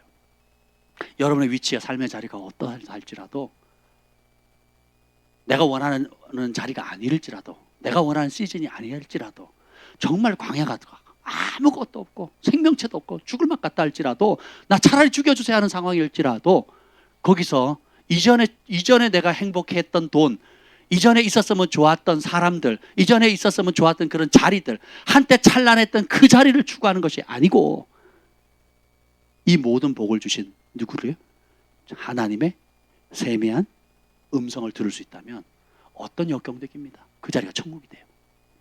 그러니까 어떻게 해요? 세례 요한의 삶을 통해서 그렇게 얘기를 합니다. 사람들의 인정과 칭찬과 명성이 없다 할지라도 누구도 내게 지독한 외로움과 고독 속에 있다 할지라도 예수님 한 분으로 충분한 사람, 하나님 한 분으로 충분하면 그 사람은 그 자리를 천국으로 바꿔버리는 겁니다. 저희 부부가 마음을 합쳐서 성령 안에서 깨어 기도할 때 전국에서 사람들이 찾아옵니다. 해외에서도 연락이 오고 찾아오고요. 해외에서 저희를 많이 찾아오셨어요. 한국 방문하면 어떻게 알고는 저희를 찾아오시는 거예요. 방문하실 때마다 저 도곡동에 있을 때도 여러 번 오셨죠. 그리고 저희 김포에 교회를 개척하기도 전부터 그랬습니다. 교회를 개척하기 전부터 사람들이 찾아와요. 왜 그렇습니까? 왜 그렇습니까? 1번 박 목사님 잘생겨서, 2번 김 목사님이 이뻐서. 정답 1, 2번이에요. 뭐 때문에 그렇겠습니까? 주님의 음성을 들을 수 있거든요. 여러분이 주님의 음성을 들을 수 있습니다. 그 가치를 발견하면. 또 어디서 들려요? 광야. 광야라는 단어가 말씀이란 단어와 그 하나 차이예요. 히브리어로. 다바르, 미드바르 이렇게 되거든요. 그러니까 말씀이란 단어가 광야에서 나왔거든요. 어원이 같습니다. 어원이. 말씀이란 단어가 어디서 나온다고요? 광야라는 단어예요. 증이라는 단어가 순교자라는 단어에게 온 것처럼 내가 증거하는 이것이 목숨 걸 가치가 있다. 내 맹세한다. 내 목 걸고 한다. 이게 우리는 주님의 증인이잖아요. 성령이 하면 증인된다는 그 증인이 순교자에서 온 것처럼 하나님의 음성이라는 그 말씀이라는 그 단어가 광야라고 하는 단어에서 온 거거든요. 왜? 광야에 딴 소리 들려요? 안 들려요? 다른 사람 소리? 다른 어떤 무슨 소리도 안 들리죠? 광야에서 말씀할 수 있는 유일한 존재가 누구예요? 하나님밖에 없어요. 그럼 누구 소리 들어야 돼요? 하나님 소리 들어야 돼요. 누구의 목소리를 삼아야 됩니까? 세례 요한은 거기서 승리한 겁니다. 그리고 오늘 궁극적으로 세례 요한의 특징이 뭐냐? 하나님 자체를 원하는 거예요. 하나님 한 분이면 충분합니다. 예수면 다냐? 예수면 답니다. 이렇게 얘기를 해야 되는 거예요. 그를 위해서 모든 걸 잃어도 괜찮냐? 잃어도 괜찮습니다. 이게 주의 종들이 가야 될 길이고 주의 백성들이 가야 될 겁니다. 아멘. 오늘 그래서 본문으로 이제 오늘 이 얘기를 하려고 해요. 4장 1절. 누가복음 4장 1절입니다. 누가복음 오늘 본문에 보면 누가복음 4장 1절 봅시다. 예수님이 세례를 받으시고 요한의 세례를 받으셨잖아요. 이제 그리고 그 다음에 바로 사역을 하시면 좋겠는데 우리의 하나님 예수님도 인자라 그랬잖아요. 인자 뜻이 뭐예요? Man of God, Son of Man이잖아요. Son of Man. 사람의 아들이잖아요. 사람의 아들. 그게 무슨 특별한 게 아니라 여러분 짐승의 아들이에요. 사람의 아들이에요. 사람 그러니까 우리 같은 사람이다. 따라합시다. 나와 똑같은 인간이다. 그게 복음이에요. 나와 똑같은 인간으로 오신 거예요. 신으로 오신 게 아니고. 근데 이분이 사역하기 전에 먼저 세례를 받으시고 그 다음에 따라서 성령의 충만함을 입어. 4장 1절 읽겠습니다. 시작. 예수께서 성령의 충만함을 입어 요단강에서 돌아오사 광야에서 40일 동안 성령에게 이끌리시며. 성령의 충만함을 입어서 요단강에서 돌아오자마자 어디로 가요? 광야로 가요. 그래서 40일 동안 뭐예요? 40일에 금식했다는 우리는 초점을 맞추는데 그게 아니에요. 40일 동안 뭐에 이끌렸다고요? 성령에 이끌렸다는 거예요. 주님께서 우리를 이끌고자 하는 자리는 성령에 이끌림 받는 자리입니다. 그 성령에 이끌리는 자리가 유명세를 타는 자리나 사람 앞에 드러나거나 내가 원하는 것을 얻는, 마치 시몬 베드로와 사도행전에 나타나는 또 다른 시몬 있죠. 마술사 시몬 있잖아요. 이름은 똑같은데 목적이 다르죠. 베드로는 예수님이면 다다 그랬어요. 근데 마술사 시몬은 어떻게 해요? 예수님을 통해서 얻을 수 있는 명예와 부와 그 명성과 이 남은 인생에서 세상에서 안락한 삶을 추구했거든요. 그러니까 그 사도들이 뭐라니까, 이 재물과 함께 네가 어떻게 하나님 능력을 돈을 주고 살려고 하냐, 이 재물과 망해라, 아니면 회개라. 그 악함을, 그 사악함을 주께서 혹 용서해 줄 수 있을지 모르니까 회개하라 그러거든요. 우리 주님이 성령 충만을 받았다. 목회자들 가운데도 능력 받아서 뭐 하려고 하는 줄 아세요? 목회 성공하려고. 성도들 가운데도 하나님의 응답받고 기도 열심히 하는 이유가 뭐예요? 성공하려고. 목적이 성공이고 편안한 삶, 안락한 삶, 세상에서 내가 기죽었던 거, 한맺혔던 거 하나님께 응답받아가지고 한번 길을 펼리리라, 내 꿈을 펼치리라. 그래서 나도 좋고 하나님, 내가 그걸 예수님의 이름으로 감사하다 그러면 하나님도 영광 받고 누이 좋고 매부 좋고 좋은 거 아니냐? 주님 안 속으십니다. 그리스도의 신부는 점도 없고 흠도 없어서 신랑 한 분만이, 신랑 되신 예수님 한 분만으로 만족하는 진짜 거룩하고 깨끗하고 정결한 한 신랑 되신 그분께 모든 걸 건 거룩한 신부를 주님께서 빚으시는 거예요. 그래서 주님께서 저와 여러분들을 단련하시는 겁니다. 그래서 주님께서 여러분이 말씀으로 말씀에 단단한 것을 먹여서 여러분들을 말씀의 물로 씻기시는 거예요. 반석을 깼다더니 쇠방울 같이 때때로 치시기도 하시고 위로해 주시기도 하고 책망도 하시고 징계도 하시고, 그래서 흠도 없고 점도 없는 그리스도의 신부로 빚어가시는 겁니다. 예수님 가신 곳이 광야예요. 거기서 시험을 이기시죠. 근데 시험을 이기는 방법은 심플해요. 다 뭘로 이기십니까? 기록된 바, 다 기록된 바. 그걸 다르게 표현하면 따릅니다. 여호와께서 가라사대, 하나님이 말씀하시기를. 그러니까 예수님이 신이셨기 때문에 이 모든 걸 통과한 게 아니에요. 예수님은 철저하게 인간으로 오셨다니까요. 근데 이 어둠의 세력, 이 세상의 신의 대빵인 사단이 직접 와서 온갖 지혜와 계략을 다 짜서 공격을 한다 할지라도 심플하게 이길 수 있는 방법은 뭐예요? 하나님이 가라사대예요. 근데 그걸 성경 뭐라고 해요? 기록된 바. 그럼 우리가 이 기록된 바 말씀 다 신명기 말씀들이거든요. 우리가 주일날 신명기 말씀 선포하잖아요. 그죠? 그럼 예수님이 그걸 기록된 말씀을 하나님의 말씀으로 받아서 원수를 무찌르는 데 사용하셨고 시험을 통과하는 데 사용하셨다면 우리는 누구를 닮아야 되겠습니까? 예수님 닮아야 되겠죠.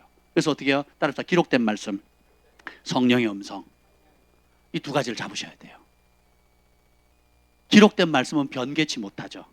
근데 이 기록된 말씀이 때와 장소와 상황에 맞게끔 적절하게 우리에게 적용할 수 있거나 우리 교회나 우리 가정이나 우리 사업체에 적용할 수 있도록 지금 주시는 말씀을 누가 주세요? 성령께서 하시는 거예요.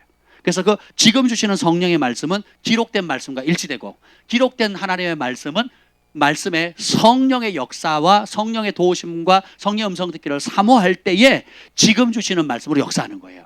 그래서 세상이 따를 수 없는 요셉의 지혜, 그리고 다니엘의 지혜와 전략으로 세상 사람들 깜짝 놀랄 때, 분야가 어떤 분야든 정치, 종교, 교육, 사회, 비즈니스 어떤 분야든 간에 성령께서 지금 주시는 음성을 들으면 그 자리는 천국을 바뀌고 하나님의 영광을 나타내는 통로가 되는 것입니다.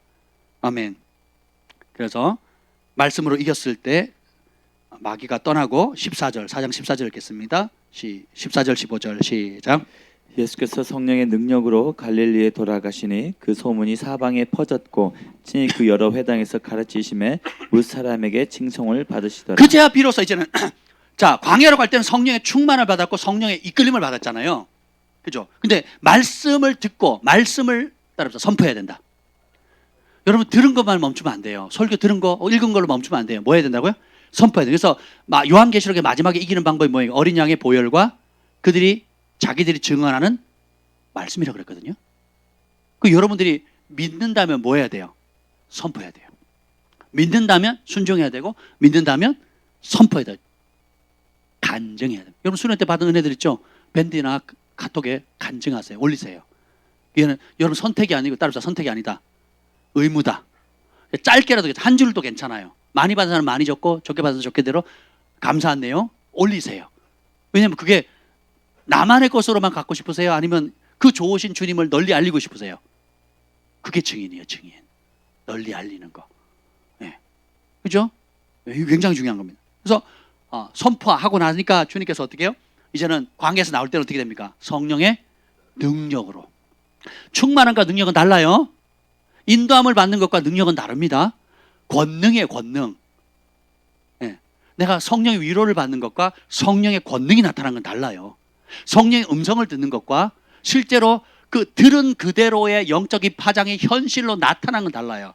주님이 치유하시는 분이라는 걸 믿고 감동을 받는 것과 실제로 치유가 능력으로 풀어지는 건 달라요. 부르심을 받는 것과 그 부르심의 자리에 올라가서 부르심을 펼쳐내고 권위를 행사하는 건 전혀 다른 문제입니다. 네, 보세요. 이 모든 준비 과정이 어디를 통과합니까? 광야예요. 그리고 그 이후로 어떻게 됩니까? 예수님은 그 모든 성령으로 잉태됐죠. 성령의 이끌을 받았죠. 성령의 충만을 받아서 그 다음에 성령의 권능을 덧입어서 그 다음부터 본격적으로 사역하는 겁니다. 그리고 어떻게 해요? 성령으로 가르치고 성령으로 표적과 기적과 이적을 행하시고 성령으로 죽었다가 살아나시고 그 다음에 승천하셔서 뭘 주세요? 우리에게 성령을 약속하셨고 성령을 주셨죠. 그럼 우리가 뭘 추구해야 됩니까? 성령을. 그래서 빌립도 사마리아의 붕을 빵 터뜨리니까 어떤 역사가 납니까? 성령의 인도함을 따라 어디로 가요? 자, 남유다의 수도는 예루살렘이고 북이스라엘의 수도는 사마리아예요. 그러니까 빌립이 평양에 가서 붕을 터뜨렸어요. 그럼 거기서 뭘 해야 되겠어요? 우리 같으면 개척해야죠. 교회를 지어야 되겠죠. 센터를 지어야 되겠죠. 근데 성령은 뭐라 그래요? 어디로 가래요? 저 러시아로 가래요. 러시아로. 러시아 저기 그 동토의 땅, 얼음 꽝꽝 온 땅. 사람도 안 다니는데요. 가. 아니 지금 사마리아에서 막 지금 붕이 터지니까 누굴 요구하겠어요? 부흥사가 왔는데 붕이 터졌어요. 그럼 가도록 내버려 둘까요? 안 내버려 둘까요? 안 내버려 두는 거예요. 붕이 터지면요 잡습니다. 근데 성령은 뭐래요? 우리는 뭔가 터지면 안주하고 싶고 그 자리에 멈추고 싶잖아요. 거기에 나의 왕국을 짓고 싶어요. 예수님의 이름으로. 성령이 뭐예요? 아니다. 광야로 가라. 거기서 어떻게 그 유명한 에디오파 내시를 만나잖아요. 국고 맡은 관을. 그래서 에디오파야 아프리카에 1000년의 부흥이 일어납니다. 성경은 그 아시아와 유럽을 중심으로 그 사도행전이 기록돼서 안 나왔을 뿐이지 아시아와 유럽을 능가하는 교회사를 보면 어마무시한 부흥이 그 빌립이 광야에서 에디오파 내시를 그 만나는 그 사건을 통해서 무려 1000년 동안 아프리카에 부흥이 오는 거예요. 아멘. 그럼 우리는 무엇에 이끌리는 삶을 살아야 돼요? 성령에 이끌리는 삶을 살아야 되는 겁니다. 제가 오늘 여러분들에게 중요한, 그래서 이 바울도 로마서 8장 14절에 보면 무릇 하나님의 영으로 인도함을 받는 그들이 곧 하나님의 자녀다. 예수님도 평생 성령으로 시작해서 성령으로 마무리하셨고 성령 나셨고 성령을 주셨잖아요. 그러면 성령을 주셨으면 우리는 뭘 받아야 돼요? 그럼 성령을 받았으면 뭐의 인도함을 받아야 돼요? 무엇으로 충만해야 돼요? 무슨 권능을 입어야 돼요? 이게 우리의 본문입니다. 심플. 오늘 아침에 윤 목사님이 저희 교회 오려면 새벽 5시 반에 일어나서 나오신대요. 3시간 넘게 불편한 몸을 끌고 오시거든요. 제가 이제 그 윤 목사님이 이제 잔질 레이크 책을 읽으셨는데 아침에 얘기하다가 갑자기 이런 얘기를 하는데 저게 오늘 말씀하고 딱 성경 음성처럼 들리더라고요. 이렇게 얘기를 했어요. 잔질 레이크의 말씀을 인용하면서 이렇게 얘기했어요. 하나님은 우리 인간에게 하나님 외에 다른 의지할 것을 주신 적이 없습니다. 다시 읽어드리겠습니다. 하나님 우리 인간에게 하나님 외에 다른 의지할 것을 주신 적이 없대요. 근데 우리는 다른 의지할 것들을 많이 만들어 놓거든요.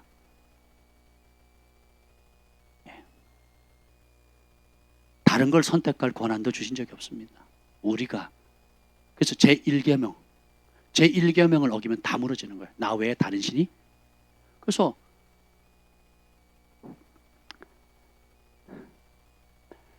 두 마음을 한 마음 되게 합치는 곳이 어디예요? 광야예요. 광야를 벗어나면 주님 외에 의지할 것들이 너무 많아요. 도시가 주는 혜택, 또 직장이 주는 혜택, 사업이 주는 혜택, 사람과 사람이 주는 혜택, 또 하나님이 주시는 신령한 은사들, 교회 생활들, 여러 가지 주는 혜택들이 굉장히 많이 있습니다. 그럼에도 불구하고 주님은 진짜 하나님의 사람들을 빚으시는 곳이 어디예요? 광야라는 겁니다. 두 마음이 한 마음으로 합쳐지는 곳.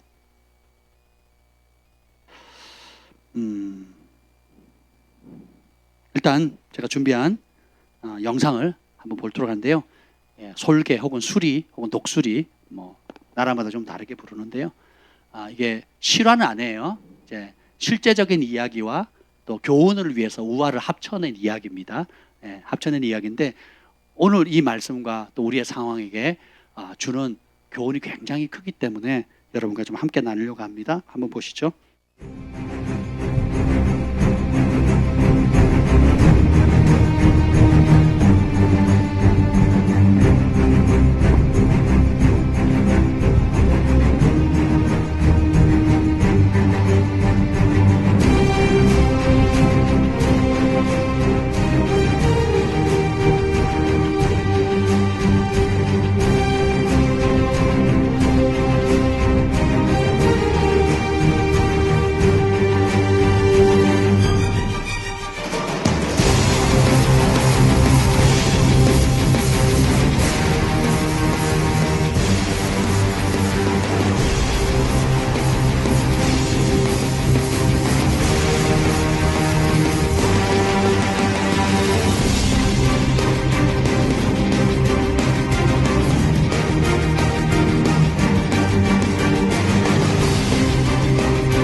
솔개가 이제 이렇게 우화와 실화를 이렇게 섞어 놓은 거기 때문에 교훈적인 의미만 여러분 받으시면 될 것 같아요.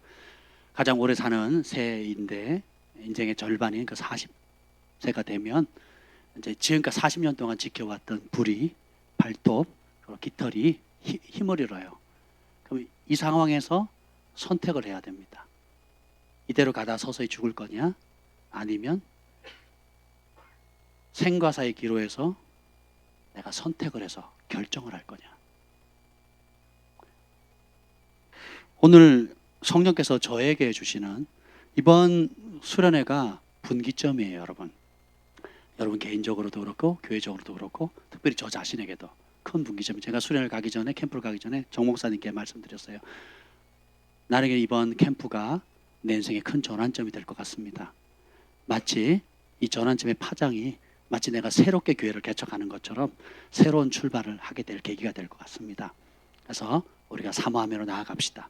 그래서 우리 수요일날 김 목사님 아는 것처럼 그 하나님께서 각자에게 여러분 불꽃을 받으신 분도 있고 또 받지 못한 분도 있는데 이 불을 지피면 주님께서 놀라운 역사를 일으키실 것이다 하셨잖아요. 근데 주님이 저에게 주신 것은 여러분하고 좀 다릅니다.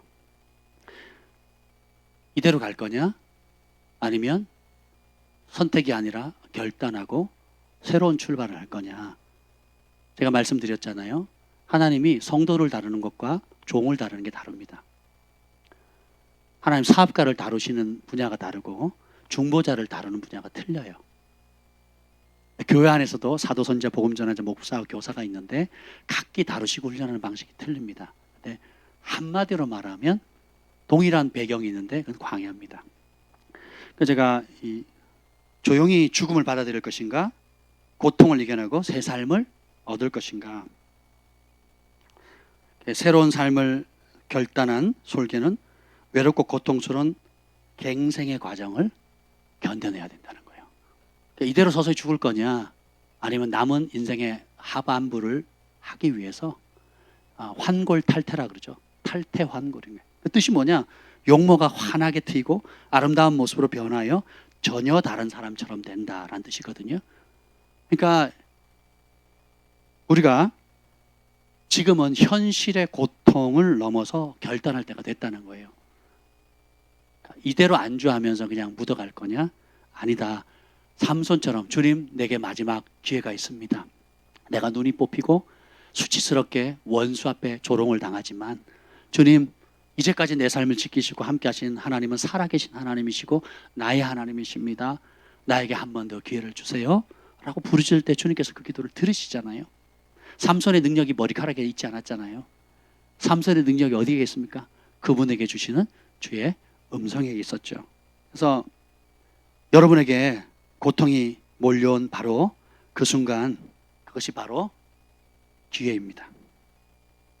중요한 변화를 위한 선택의 기가 찾아와도 선택의 기로가 있어 각기 나타납니다. 어떤 사람 직장 문제로, 사업 문제로, 자녀 문제로, 또 개인적으로 우리 사역자는 사역자들의 문제로, 또 학생들은 학생들 각기의 그런 중요한 문제들이 있거든요. 이런 중요한 변화를 위한 선택의 기회가 찾아와도 용기 있는 결정을 하지 못하면 아무것도 달라지지 않습니다. 어제나 오늘이나 똑같아요. 여러분에게 필요한 변화가 무엇인지, 또 무엇이 기회인지, 어떤 결정을 내려야 할지는 우리 자신만이 알고 있어요. 성령께서 도우시거든요. 근데 기억하세요. 그러나 그 결정을 얻게 된 변화는, 이런 결정을 하게 되면 변화가 옵니다. 치료할 대가도 있지만 그 대가를, 변화는 모두가 알게 돼요. 따라서 선택은 내가 하지만 변화는 모든 사람이 알게 되는 거예요. 내가 무엇을 선택해야 될지는 성령께서 알려줘요. 각자 맞춤형으로.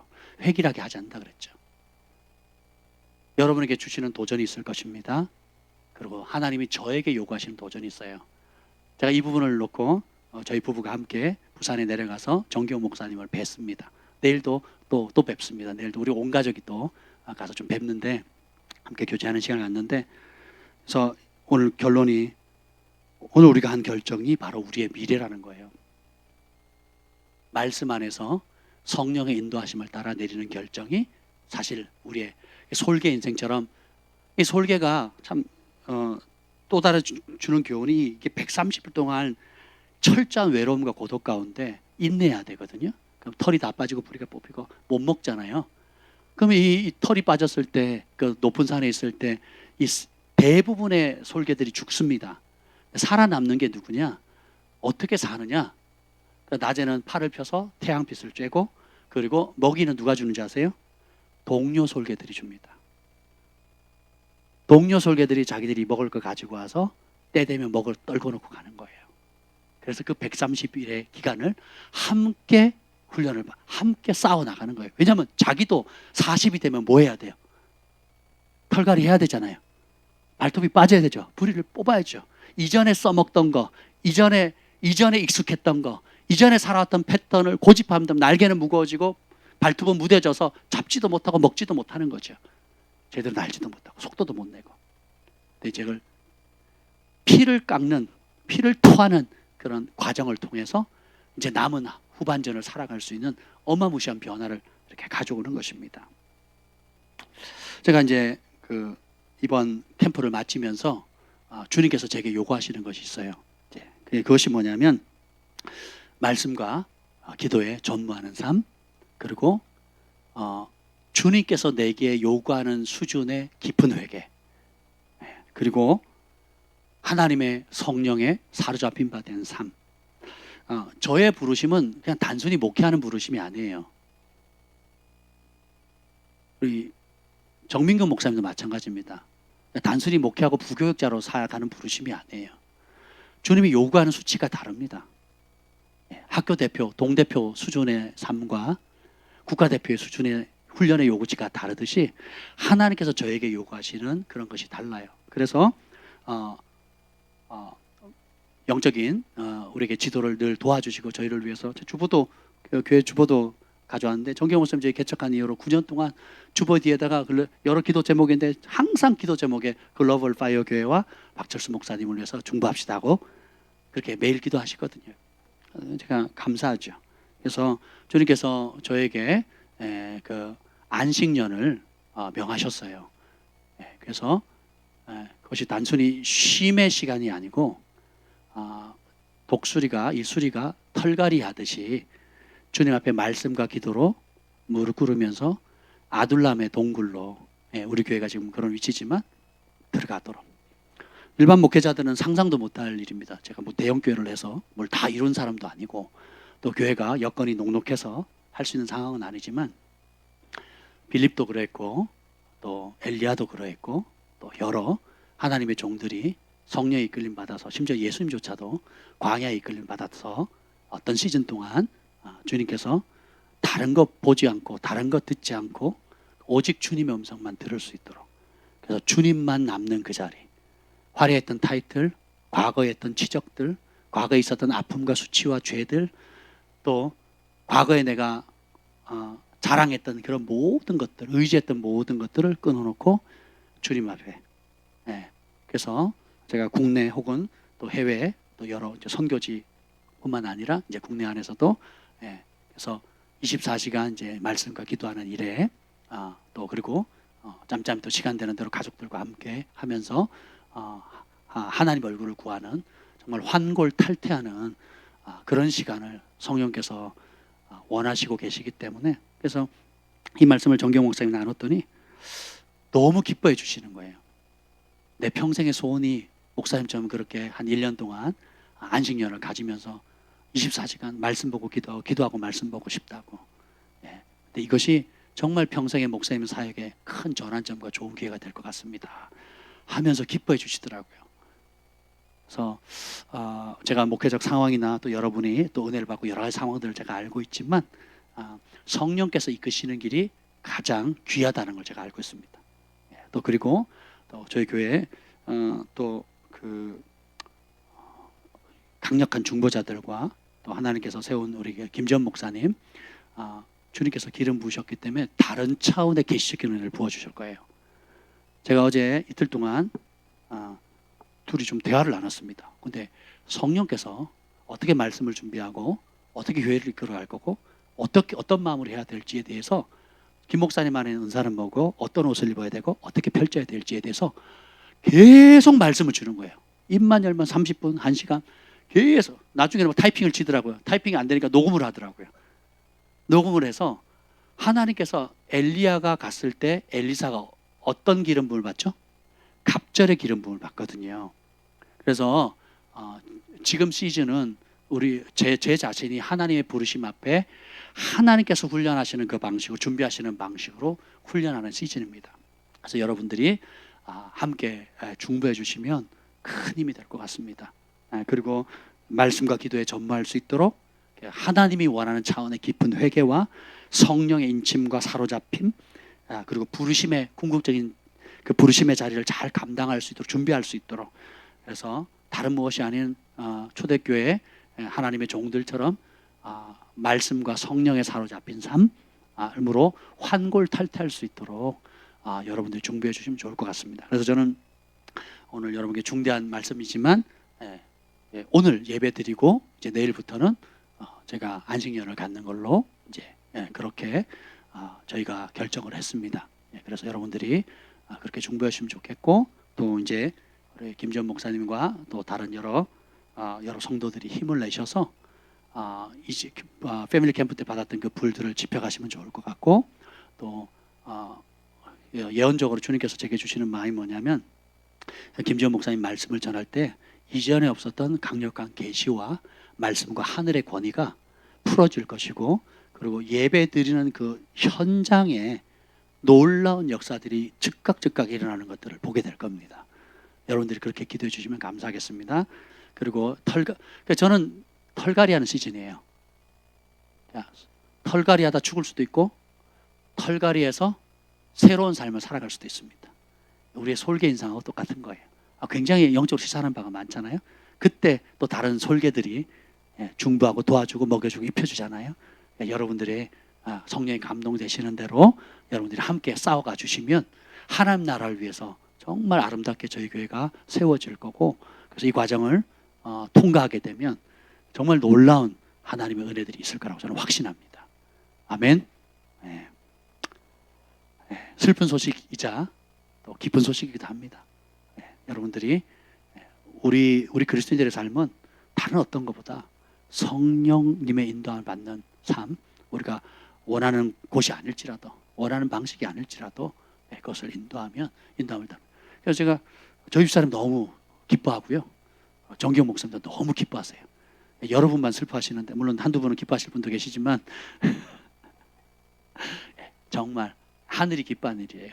그래서 여러분들이 좀 마음은 좀 잡잡하고, 또 여러분 감정들은 다 다양할 수 있겠지만 여러분들이 함께 이 시간에 싸워주시고 믿음의 선한 싸움을 싸워주신다면 놀라운 일들이 될 겁니다. 그리고 그간 지금까지 여러분들이 훈련받았던 거 있죠? 이제 엘리야가 바톤을 넘겨주면 엘리사들이 일어나는 거거든요. 그래서 특별히 우리 다음 세대들이 많이 일어나게 될 겁니다. 그리고 여러분이 그간 훈련받았던 것들이 이제 더 꽃피고 할 수 있는 그런 자리가 될 것 같아요. 아멘. 네, 기도하겠습니다. 주님, 하나님께서 하나님의 사람을 준비하는 방식이 우리의 생각과 다르고, 광야학교를 통해서 오직 주님만 바라보고 또 주님의 음성만 살 길이라는 것을 깨닫게 해주는 하나님, 그 놀라운 곳에서 우리의 영의 체질이 주님 쓰시기에 합당하도록 온전히 그 체질을 변화시켜 주시옵소서. 주님, 바울이 많은 교회를 개척하고 움직일 때마다 내가 이 교회들을 주의 말씀에게, 하나님의 은혜와 주의 말씀에게 위탁한다고 하셨던 것처럼, 하나님 주께서 말씀명하신 대로 이 안식년을 갖는 동안에 하나님 이 교회를 주님의 말씀에 위탁합니다. 주님의 은혜에 위탁합니다. 우리 성도들 한 분 한 분들 주의 사랑으로 붙들어 주시고, 각자에게 심겨진 약속의 말씀, 부르심, 또 성령의 불들, 또 이번 캠프 때 받았던 불씨들을 하나님 지펴서 정말 이 존귀한 주께서 주신 이 놀라운 부르심과 성령 안에서 이 연합을 이룸으로 인해서 하나님 쓰시기에 합당한 그릇으로, 정결한 신부로 이 마지막 때 영광스러운 세대로 빚어 주시옵소서. 이를 감당하는 우리 김 목사님과 모든 사역자들, 우리 성도들 위해 사람이 줄 수 없는 하늘의 은총과 능력으로 기름 부어 주시옵소서.